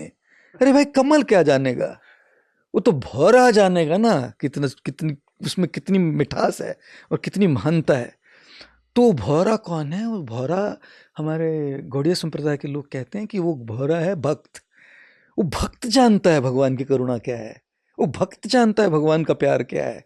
वो भगवान कैसे जानेंगे? वो तो बस वो है, मीठे हैं। ये जब स्वाद कर रहा है अपने भक्ति से, उसको मालूम है कि उसमें मिठास क्या है। और गौड़ीय आचार्य कहते हैं सबसे बड़ी भक्त कौन हुई? श्री राधा। और इसीलिए अगर भगवान को खुद समझना हो कि मैं कितना मीठा हूं, मैं कितना महान हूं, तो उसके लिए उनको भगवान को ही भक्त के भाव में आना पड़ेगा। तभी समझ पाएंगे कि इनमें क्या है, खुद में क्या है। और अगर सबसे बड़ी कोई भक्त है तो वो श्री राधा है। इसलिए चैतन्य महाप्रभु जो है कृष्ण, लेकिन आए हैं राधा भाव में, ये समझने के लिए कि उनमें कितनी मधुरता है। इसलिए कविराज गोस्वामी चैतन्य चरितामृत में कहते हैं, श्री कृष्ण चैतन्य राधा कृष्ण नाही अन्य।